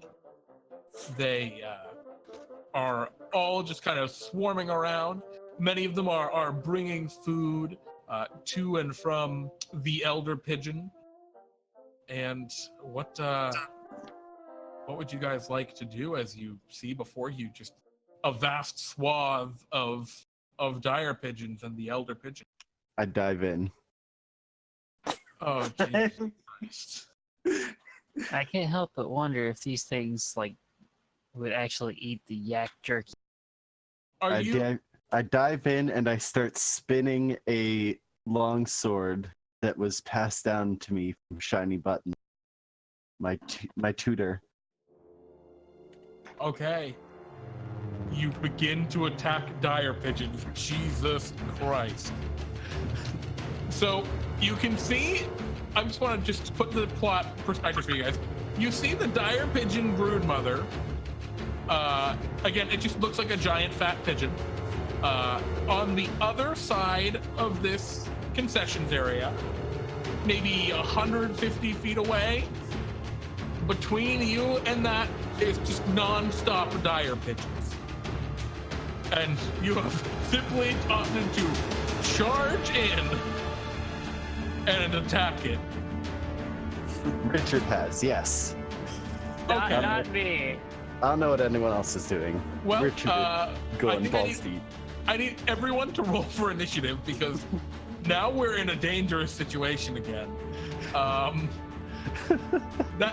Okay. We are You know what? on top of this initiative. Exactly. Oh my god. You guys are just ready for fucking action. My lord. Holy. 20, 19, 18. Last time it was 20, 20, 20. This time it's 20, 18, 18. Oh my god. What on earth? Okay, I will roll for the dire pigeons. They apparently suck. Too. And the ogre pigeon. And the broodmother. All right. Well, I would say that Lana goes first, but Richard, you go first. Because you are initiating this whole combat. What would you like to do? You just run forward and thunderclap? Yeah. So are you clearing... like wading into the pigeons and then clearing a path? Yeah. Of this blade? Absolutely. All right. I guess I will roll what? 8 Constitution saving throws. I mean, unless there's like some above me when I do it. Not yet. Yeah. I haven't tried to swarm you at this point. So yeah, I'll roll 8 con saving throws. What's your DC? 10? Yeah. All right. Well, I got some good news for you. They're not Okay. great. 1, 2, Sure. 3, 4, 5, 6, 7, 8. One dire pigeon dies. 2. With a 9 and a 5? No, that was initiative. It's a 9. Okay. One dire pigeon dies as you spin with your blade in a huge sweeping arcs. Lana, you see all the dire pigeons like turn to look at Richard, and they look hungry. What would you like to do?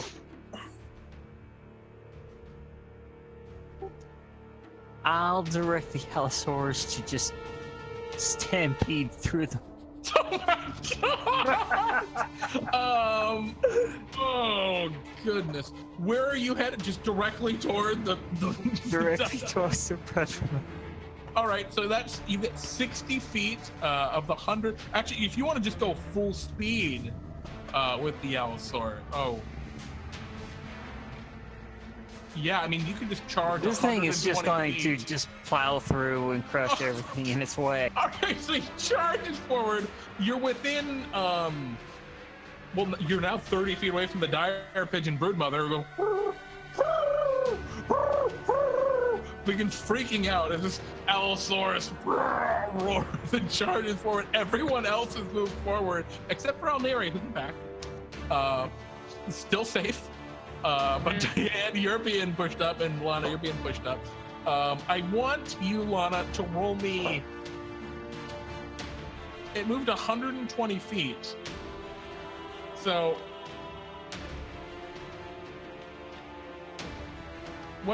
I don't. Jesus. I didn't. I put those Slash around R. blocks, right? Thank you. How many You mapped pigeons it. are there? All right, I'm gonna roll 24 dexterity saving throws for the pigeons. Well, it's large, so it's 10. So 48? Yeah, I don't care. I'm gonna roll 24 dexterity saving throws for the pigeons, and they have to be greater than the strength DC here, which is going to be 14. So they've, or is it 14? What's it? Yeah, 13. So they've got to roll above 10s. 12 make it. So 12 pigeons get trampled by the Allosaurus's turn. What would you like to do? You're still riding on it. No, I'm still Lana. Okay, just They're flipping out. These pigeons are pissed.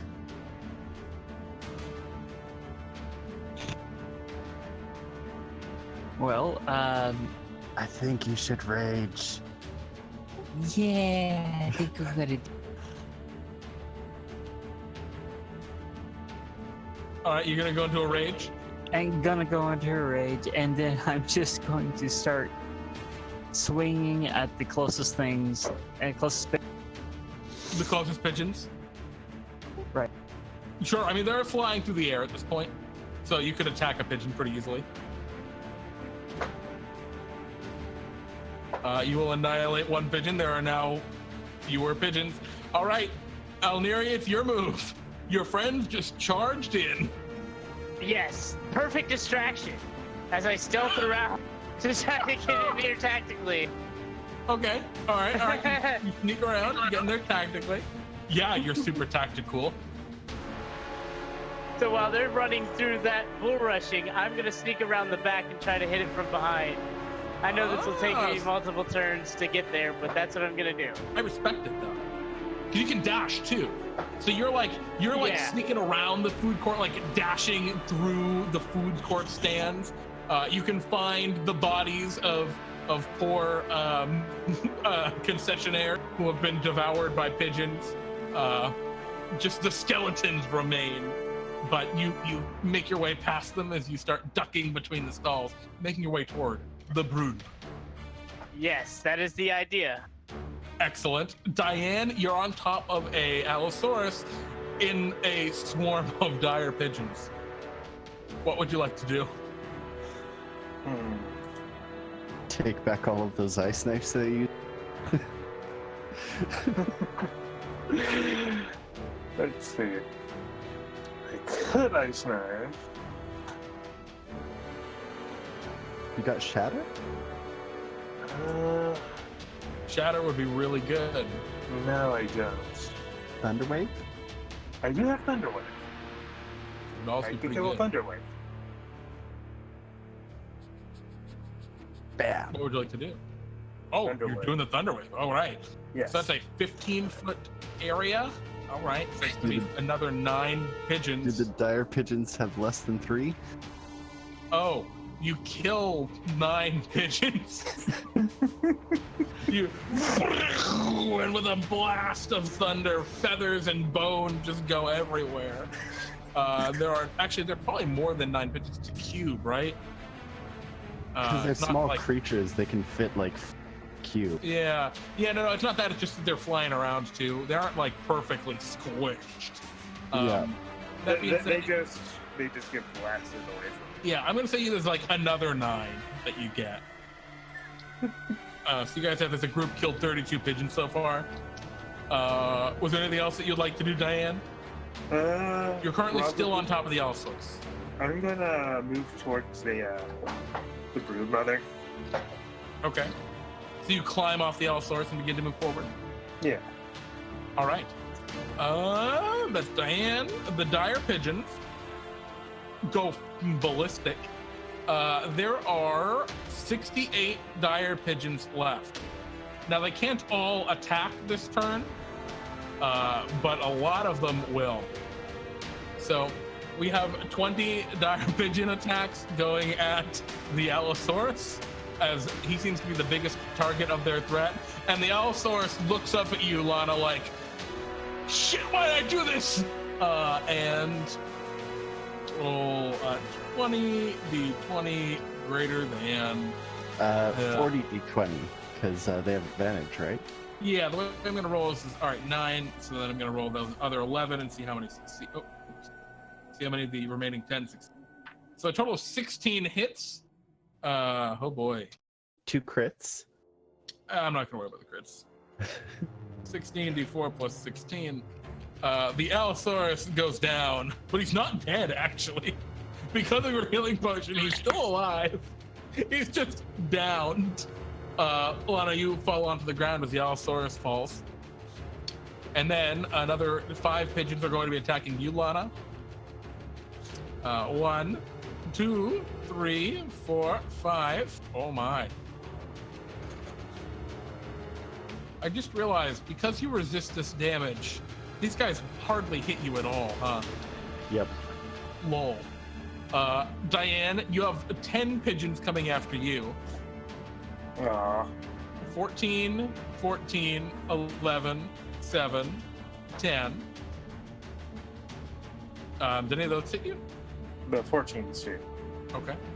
So that's a total of, what, 5, 8 from that, and then 2, 3, 4, 5. Oh man, a bunch on the down. second round. All right. Yeah. Diane is pecked down. Oh. I suppose you're covered. No, at this point the bird crap doesn't really matter. And yeah, Richard, you have Wait, a 17 solid. ace? What's that? Oh, No, that's Richard's. Richard, you've got a solid 20 of them coming at you Nice. because you were the first one in. They got to roll above a 12 or 12 or higher to hit you then. So, oh boy, 9 of them are gonna get you. Oh my god. But let's see if the next 11 get you. Total of 15 hits. Richard, I think they're gonna just rip you limb from limb. Oh, I don't think so. I have to make a saving. 49 points of damage. I just realized I can make I am not dead. I am down though. Really? Damn. Yep. They attempt to rip you limb from limb, and they down you. I'm sorry, what was that, Diane? Undead Fortitude. I just, Oh! Yeah. Yeah! So, So all of the damage is like 1 unit for these guys, even though they attack individually. So go ahead and just roll me that save. How much damage did they deal to you with that second batch? 5? let's see. 9, 10, 11, 12, 13, 14, 15, 16. So 16, so DC 21. Pretty hard save. But go for it. Is there any sort of constitution? So Yeah. I'd have to roll a 19 or a 20 just to make this. Yeah, it's a tough one. I'm sorry, which one would have knocked you unconscious? Let's see. How much did you have? I had 10. You had 10, 5, 8. Okay. And actually, do you roll that every time, or is this once per day? No, it's every time. Yeah. So actually, okay, so the first roll would have been a DC 10, and you succeeded there. All right. Okay, roll me a DC 9 save. All right. And then there's a DC 8 and a DC 10. DC 8. Oh, all right, so you do go down. Yeah. But you almost make it. I almost made it. All right, so you're down. You two are down, but neither of you are dead currently. Mm-hmm. The Alsaurus is down, but not dead. The Broodmother is going to go. The Broodmother is going to stare into your eyes, Lana. I need you to roll me a wisdom saving throw.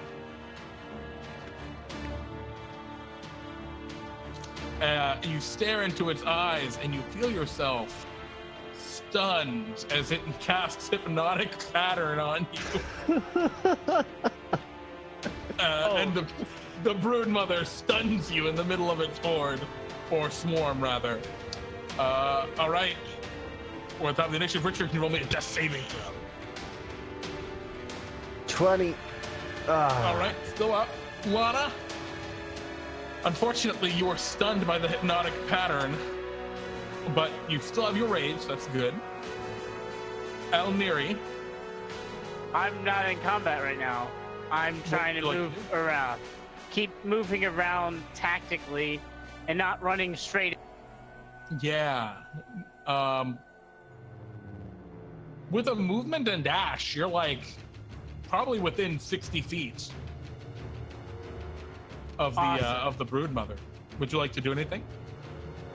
Well, now that I'm within 60 feet of the Broodmother, what is the range on a short bow?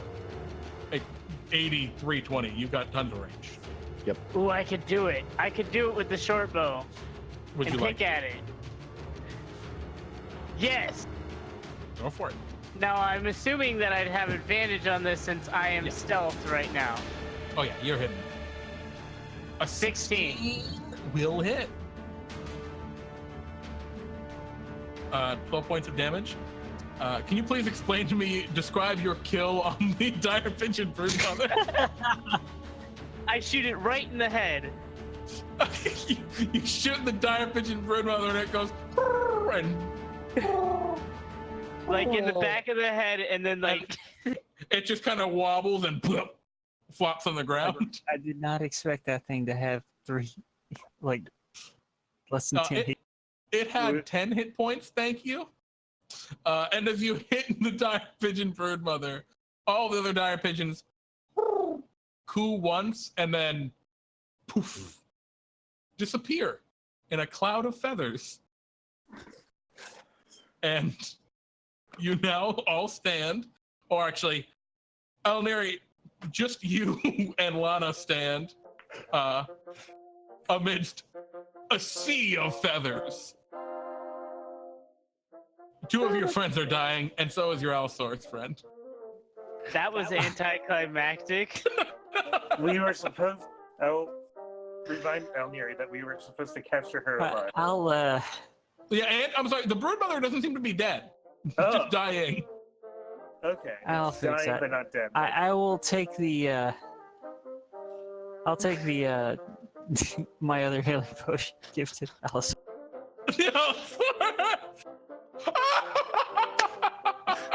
The Alsaurus gets up and gets the fuck out of there. He runs away. Actually, wait a minute. The Alsaurus is going to 6 health. 6 health. The Alsaurus goes over and stabilizes you accidentally when he steps on you, Richard. Me? Yep. Oh my god. But yeah, he runs now that he's alive and safe. He's terrified. No, that's not just Diane. Well, now, Nyere, what do you want to do? You see, Diane is dying, and the dire pigeon brood mother is dying. Oh no! Better save the brood mother. So Diane has to make death saves. Well, what do you do? What are you doing? No. I still have a health potion, so I could give the health potion to Diane, and then try to. No, save the brood mother, because that's It's what an we were action hiding to here. administer a potion to I someone. know. This is true. I will tie the thing up before I let the thing. I will. Yes, please tie it up, and then I'll administer a potion to the brood mother, and then. Okay, grab so you're her gonna hand. hold your action to administer a potion to the brood mother. Right, for whenever they're tied up. Diane, can you roll me a death saving throw? That's what Not too great. And actually, I was just kidding. Switch. Richard does need to roll me a death saving throw. God. Ooh. 1 and 1, guys. 1-1. All right. So Lana, you want to go tie up the dire pigeon brood mother? You do so easily. And you use then a healing potion on the dire pigeon brood mother. Yes. It coos and immediately begins to bud out more dire pigeons. On that round, it buds out 3 dire pigeons. And I knock it out. Yeah, okay. You KO it. It's unconscious. There are 3 regular dire pigeons around now threatening you and Lana. Oh, what's up? I'll just take the dire pigeon brood mother and start walking. Well, the dire pigeons are going to attack you, Nyere. Okay. Yeah. No. Yeah. One will hit me for Gets 4. you for 4. Oh, I have Diane, 19 left. Can you give me another death save? 23 rather. 23. Death save. Oh no, Richard. Oh no. What? 2 and 1. Lana, what would you like to do? There are 3 dire pigeons, and 2 of your allies are dying. I can't do much about the my allies at the moment, so Great. I'll store more of the pigeons Bonus action, you kill one of the pigeons. and then lop off the other one. All right, there's only 1 dire pigeon left. It's really not threatening anymore. Mm-hmm. Unless Nyere? it attacks one of the dying ones. That's true. This is true. This is This true. is true. I will use my bonus Okay. action to kill this thing. Action. Well, you see, both your allies are dying. Or 2 of Right. your allies are dying. I want to use my action to try to stabilize them with a medicine check. One Who of are you trying to stabilize? them. Diane or Richard? Diane. Okay, yeah, Diane's the closest one anyway. You want to start making your way toward Richard? Yes. All right, Richard. Oh, wait. Richard, Yeah, before you roll that death save, yeah. if you want to roll with disadvantage, I'll let you take your turn and regain 1 hit point if you succeed. Roll with disadvantage? I'm kidding, I'm kidding. All right. Oh, no. Richard dies. Yep. As this really dumb adventure comes to a conclusion, you all have recaptured the dire pigeon brood mother, and Safari Jack thanks you all. Hey, what happened to your friend? Eaten by pigeons. He slipped in bird shit. Well, shit. And with that, you all have earned your requisite 100 Bartholomew bucks and a point of experience. And congratulations for completing this very DnDTime adventure. That was so funny. What the heck? No, Would any of you guys like to shop? I would like to do a Bartholomew's pull. Well, I can't do that, but I can give you a a Rogers pull. Hey everyone, welcome back, Richard. Richard, you came out of the infirmary door. How are you doing, buddy? Richard puts a birch sign on the notice board saying "No chickens." Fair enough. No chickens for Rich. I hope Bartholomew can read my handwriting. It's kind of chicken scratch. So what can I get for you? Ah! Can you roll me an attack roll? Yeah, sure. Recurring NPCs, Roger.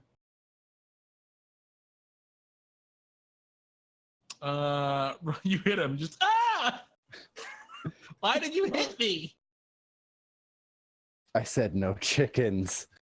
Oh. I didn't make that pun. Intentionally. Anyway. Would you like anything from the shop? Yeah, want to pull from the bag. Alrighty. And Roger takes the bag and shakes it up a lot.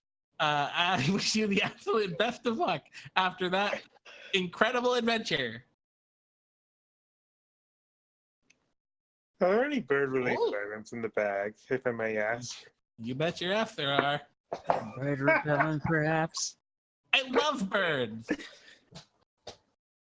Let's see. You got a 727. Yep. As you reach into the bag, you pull out a Boeing. No, let's see. What do we get? 727.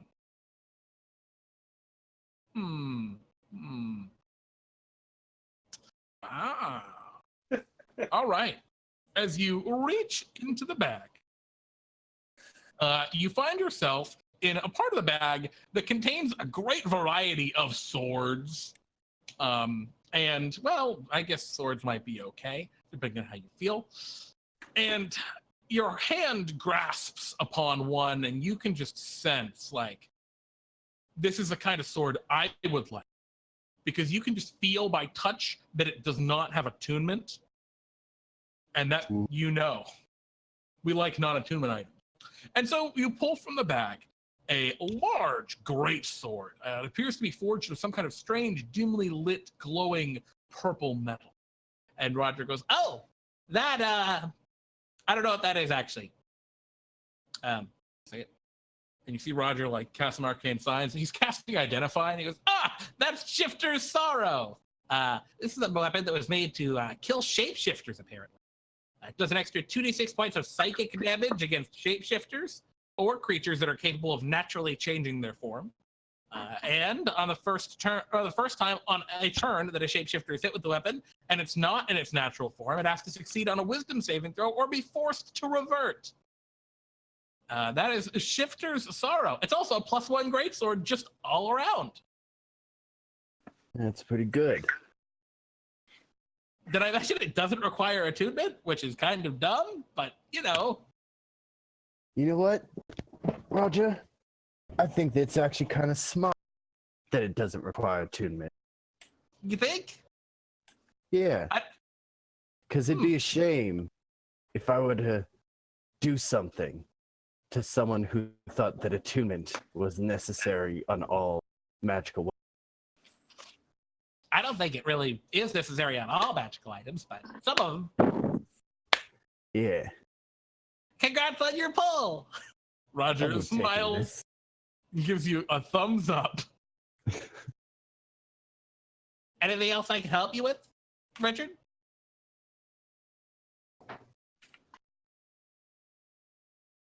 Nope. Well, it seems like the bag full of health potions that Switch took with her on her mission is completely empty and in tatters. I don't know what happened. That's really weird.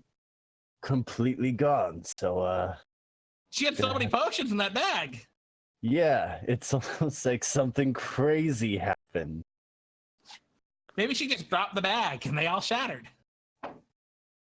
That doesn't seem like Switch.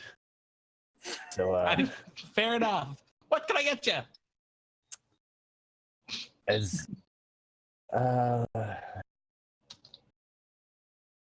How much are her lesser healing? 4 for 100. They are 12 lesser healing potions. Oh, God, I gotta do 2 things for that. Alrighty, and what flavor would you like them? One of them I'd like to be flavored red. One I would like to be flavored orange. One of them yellow. One of them wait a minute. green. Just a second. One of them blue. One of them light blue. One of them cyan. One of them brown. One of them pink. One of them black flavored, if you do that. Yeah, no, we can do it. White and one of them gray. I did have one thing I need to clarify though. For the orange, do you mean the color orange or the fruit orange? The color orange. Okay. Yep. All right. I will say there is one prerequisite. Yes. Because you wanted a purple one, right? Yes. You are not allowed to say it tasted purple after drinking it. We don't own that copyright. Why not? Purple's a fruit. I'm gonna have to change that to magenta. All right, no problem. And Roger concocts and quickly gives to you all of your potions. Your outrageous heap of potions. All right. I think taste. you are absolutely spent after that. No, because I had 600 and I did a pull for 300. I spent 300 potions. I just got 100 from. The pull. Yeah. Yeah, exactly. So I actually have 100. We'll talk. I'm not sure. We'll do the math after. Would anyone else like to get anything while we're waiting? Richard. Well, I was just checking my. It tastes like magenta. Son of a bitch. I was just checking my account, and apparently I have enough for a bag. Oh, yeah. Well, that's because it's probably already up to date. Actually, I don't know how much you think you have. You have 600, so maybe it's not. I don't know. I'm trying to make the website work better. But go ahead, Sword. Roll me 1d1000. Let's see what you get from Bartholomew's Big Bag Bonanza. Roger shakes it up all excitedly. We have a number.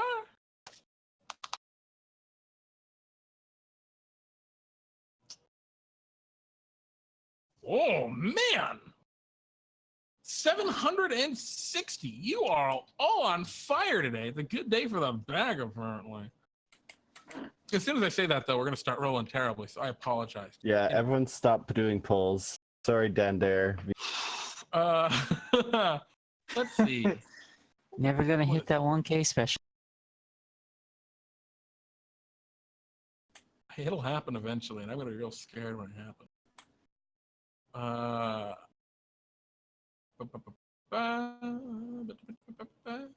All right.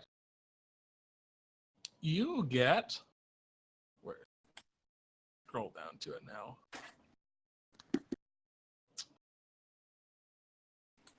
What do these do? You get Super Shock Bolt Gauntlets as you reach into the bag and quickly grasp onto some big metal gauntlets. These gauntlets are crafted from a black conductive material, metallic alloy, and have a streak of glowing yellow metal in the shape of a lightning bolt directly in the back of the hands, reaching up to the arm guard. They can be worn with any other armor, but don't provide any additional protection. While wearing and attuned to these gauntlets, the wearer can cast Shocking Grasp and Lightning Lure as cantrips at will, using their spellcasting ability modifier or intelligence for the purpose of determining spellcasting ability. Additionally, as an action, the wearer may rub the gauntlets together and conjure a lightning bolt, casting the lightning bolt spell at 3rd level once per day. Once this feature of the gauntlets have been used, it cannot be used again until the next dawn. So you got some Super Shock Bolt gauntlets. And those that item was created by Max Meister. Thank you very much for your submission, Max. So there you go. You got some Super Shock Bolt gauntlets.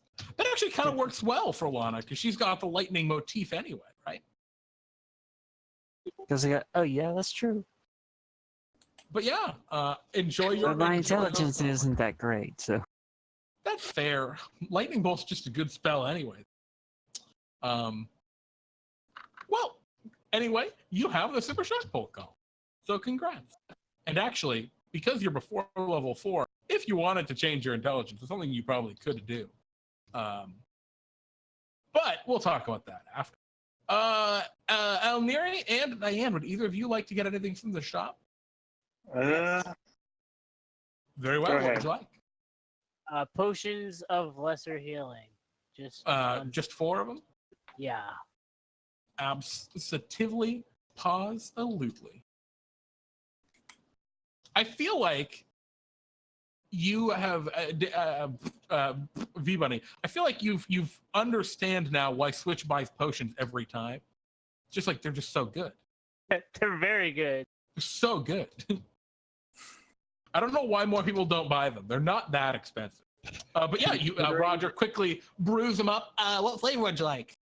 Schnozberry and purple. Ooh, the schnozberries taste like schnozberries. And the purple thing. You're not allowed to say it tastes like purple.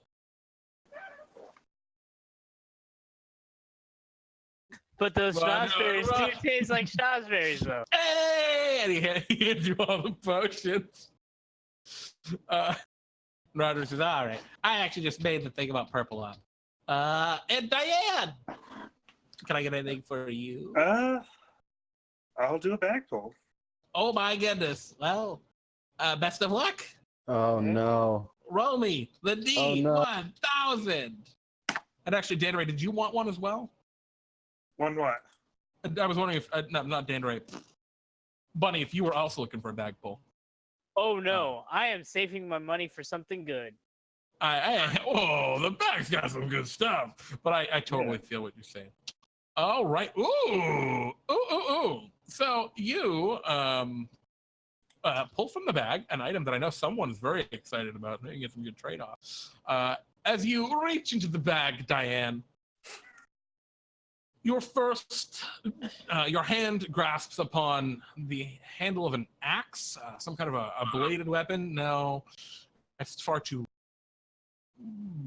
messy, convoluted, heavy-handed. You continue to reach around and, a bottle? Maybe that's one of the bottled blessings. Oh, slips from your grasp. And lastly, your hand plants firmly on the edge of some sort of a staff. And you pull it forth. And you have pulled the Scales of Balance.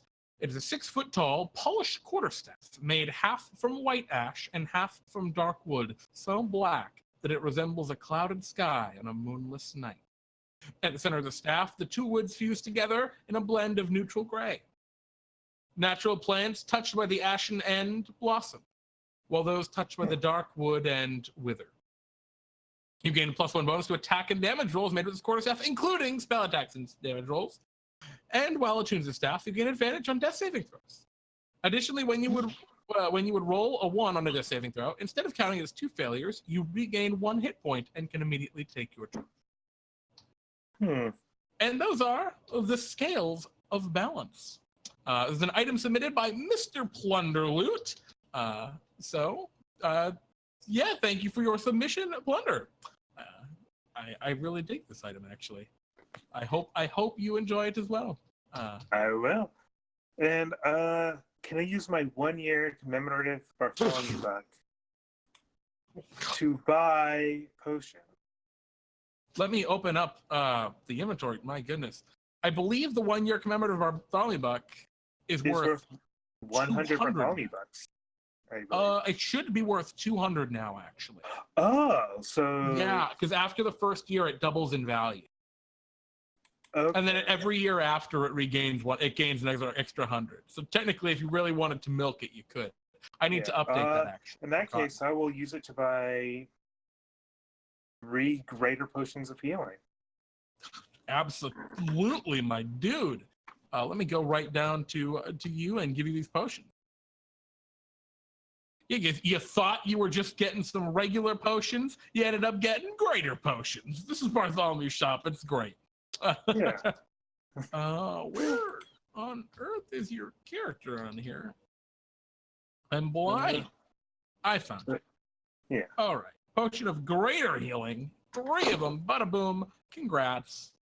And what item did you just pull? Scales of balance. Scales. Yes. I would like just make sure first everything's in here. Right. Huh? First one to taste of brains. The second one, liver. Oh wait, brains? And the third What do brains? one, Wait, what do chocolate. brains taste like? I've tasted liver. What are brains? You know, the gray mattress stuff in people's noggin. Uh-huh. I'll see if Bartholomew has any brains in stock. Because I can't make those. Roger goes around, he opens a refrigerator and there's filled with potions. Oh, yeah, he does. All right, that's weird. He's got a lot of them here. Anyway, he closes the door. Brains, liver. I know liver. And what's the third one? Chocolate. Chocolate? Yes. All right. White or dark chocolate? Kind of a little bit of both. How about milk chocolate? Ooh. And with a swing of his star wand and some sparkles of magic, your potions are flavored to your preference. He hands them over. There you go. And yeah, with that, I think, and correct me if I'm wrong, that is all the shopping we need today from you. In that case, This is correct. I will end the stream. All right, everybody. Whoops. We got no Pete currently. So this is the end of the stream. Thank you all so much for being here today, for being part of this fun show that we do here every Friday. It's Pete's birthday, so he's already off, going and resting for the night. But yeah, thank you guys. We love you so much for being here. Again, we've got awesome content all throughout the week. On Sunday, we're doing DnDTime Tales. We're getting close to the end of that. I think there's only 1 or 2 more sessions in this short form adventure we've been exploring. And then next Wednesday, we're going to be doing more talks or brews. And of course, next Friday marks the beginning of our Carnival of Souls, our kind of signature Halloween fall event. It's super exciting. It's the biggest thing we do here at DnDTime throughout the year. And we are stoked. It's going to be sick. So check it out. If it's your first time playing with us, that's a really good time to start. So thank you all. We love you. And a special thank you to Adrian P. subscribing. That's Switch, or Richard in the last adventure. Resubscribing 18 months, nearly a year and a half of monthly coffees for you and Pete. Hey, man, I super appreciate that monthly coffee. God bless. Thank you. And Vassal Zaju, also, that's Dandere, or Diane Rott in the most recent adventure, resubscribing for 17 months, almost a year and a half. But you know what? Thank you so much. We super appreciate all your support, guys. It means the world to me and Pete that you guys feel that we're worth, supporting and being a part of our community and playing here. So thank you all. We love you guys. And that'll do it. I'm Jeremy, and Pete's not here right now, but he's Pete. And this is Pete and Jeremy's DnDTime. Good night, everybody.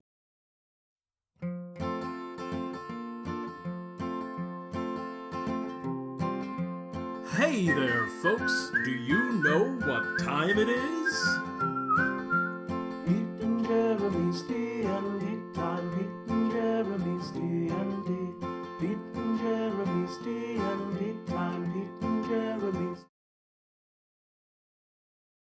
All right, we're back real quick for the bonanza. I forgot to roll the bonanza. All right, guys, so this is something we do every week here. It's Bartholomew's Big Bag Bonanza. It's actually not Bartholomew's Big Bag Bonanza. It's just a bonanza. It's a quick giveaway. We do it every week here on the DnDTime channel, where we pick 2 winners. Those winners each get 20 points toward playing in Pete and Jeremy's DnDTime. Points are how we determine who gets to play, and you earn points just by watching. So if you've watched, you already got points. It's great. Exclamation point bonanza to end. To enter, our 2 winners this evening are going to be the good old Max Meister and the Forgotten One. Congratulations! I love you guys. good night again.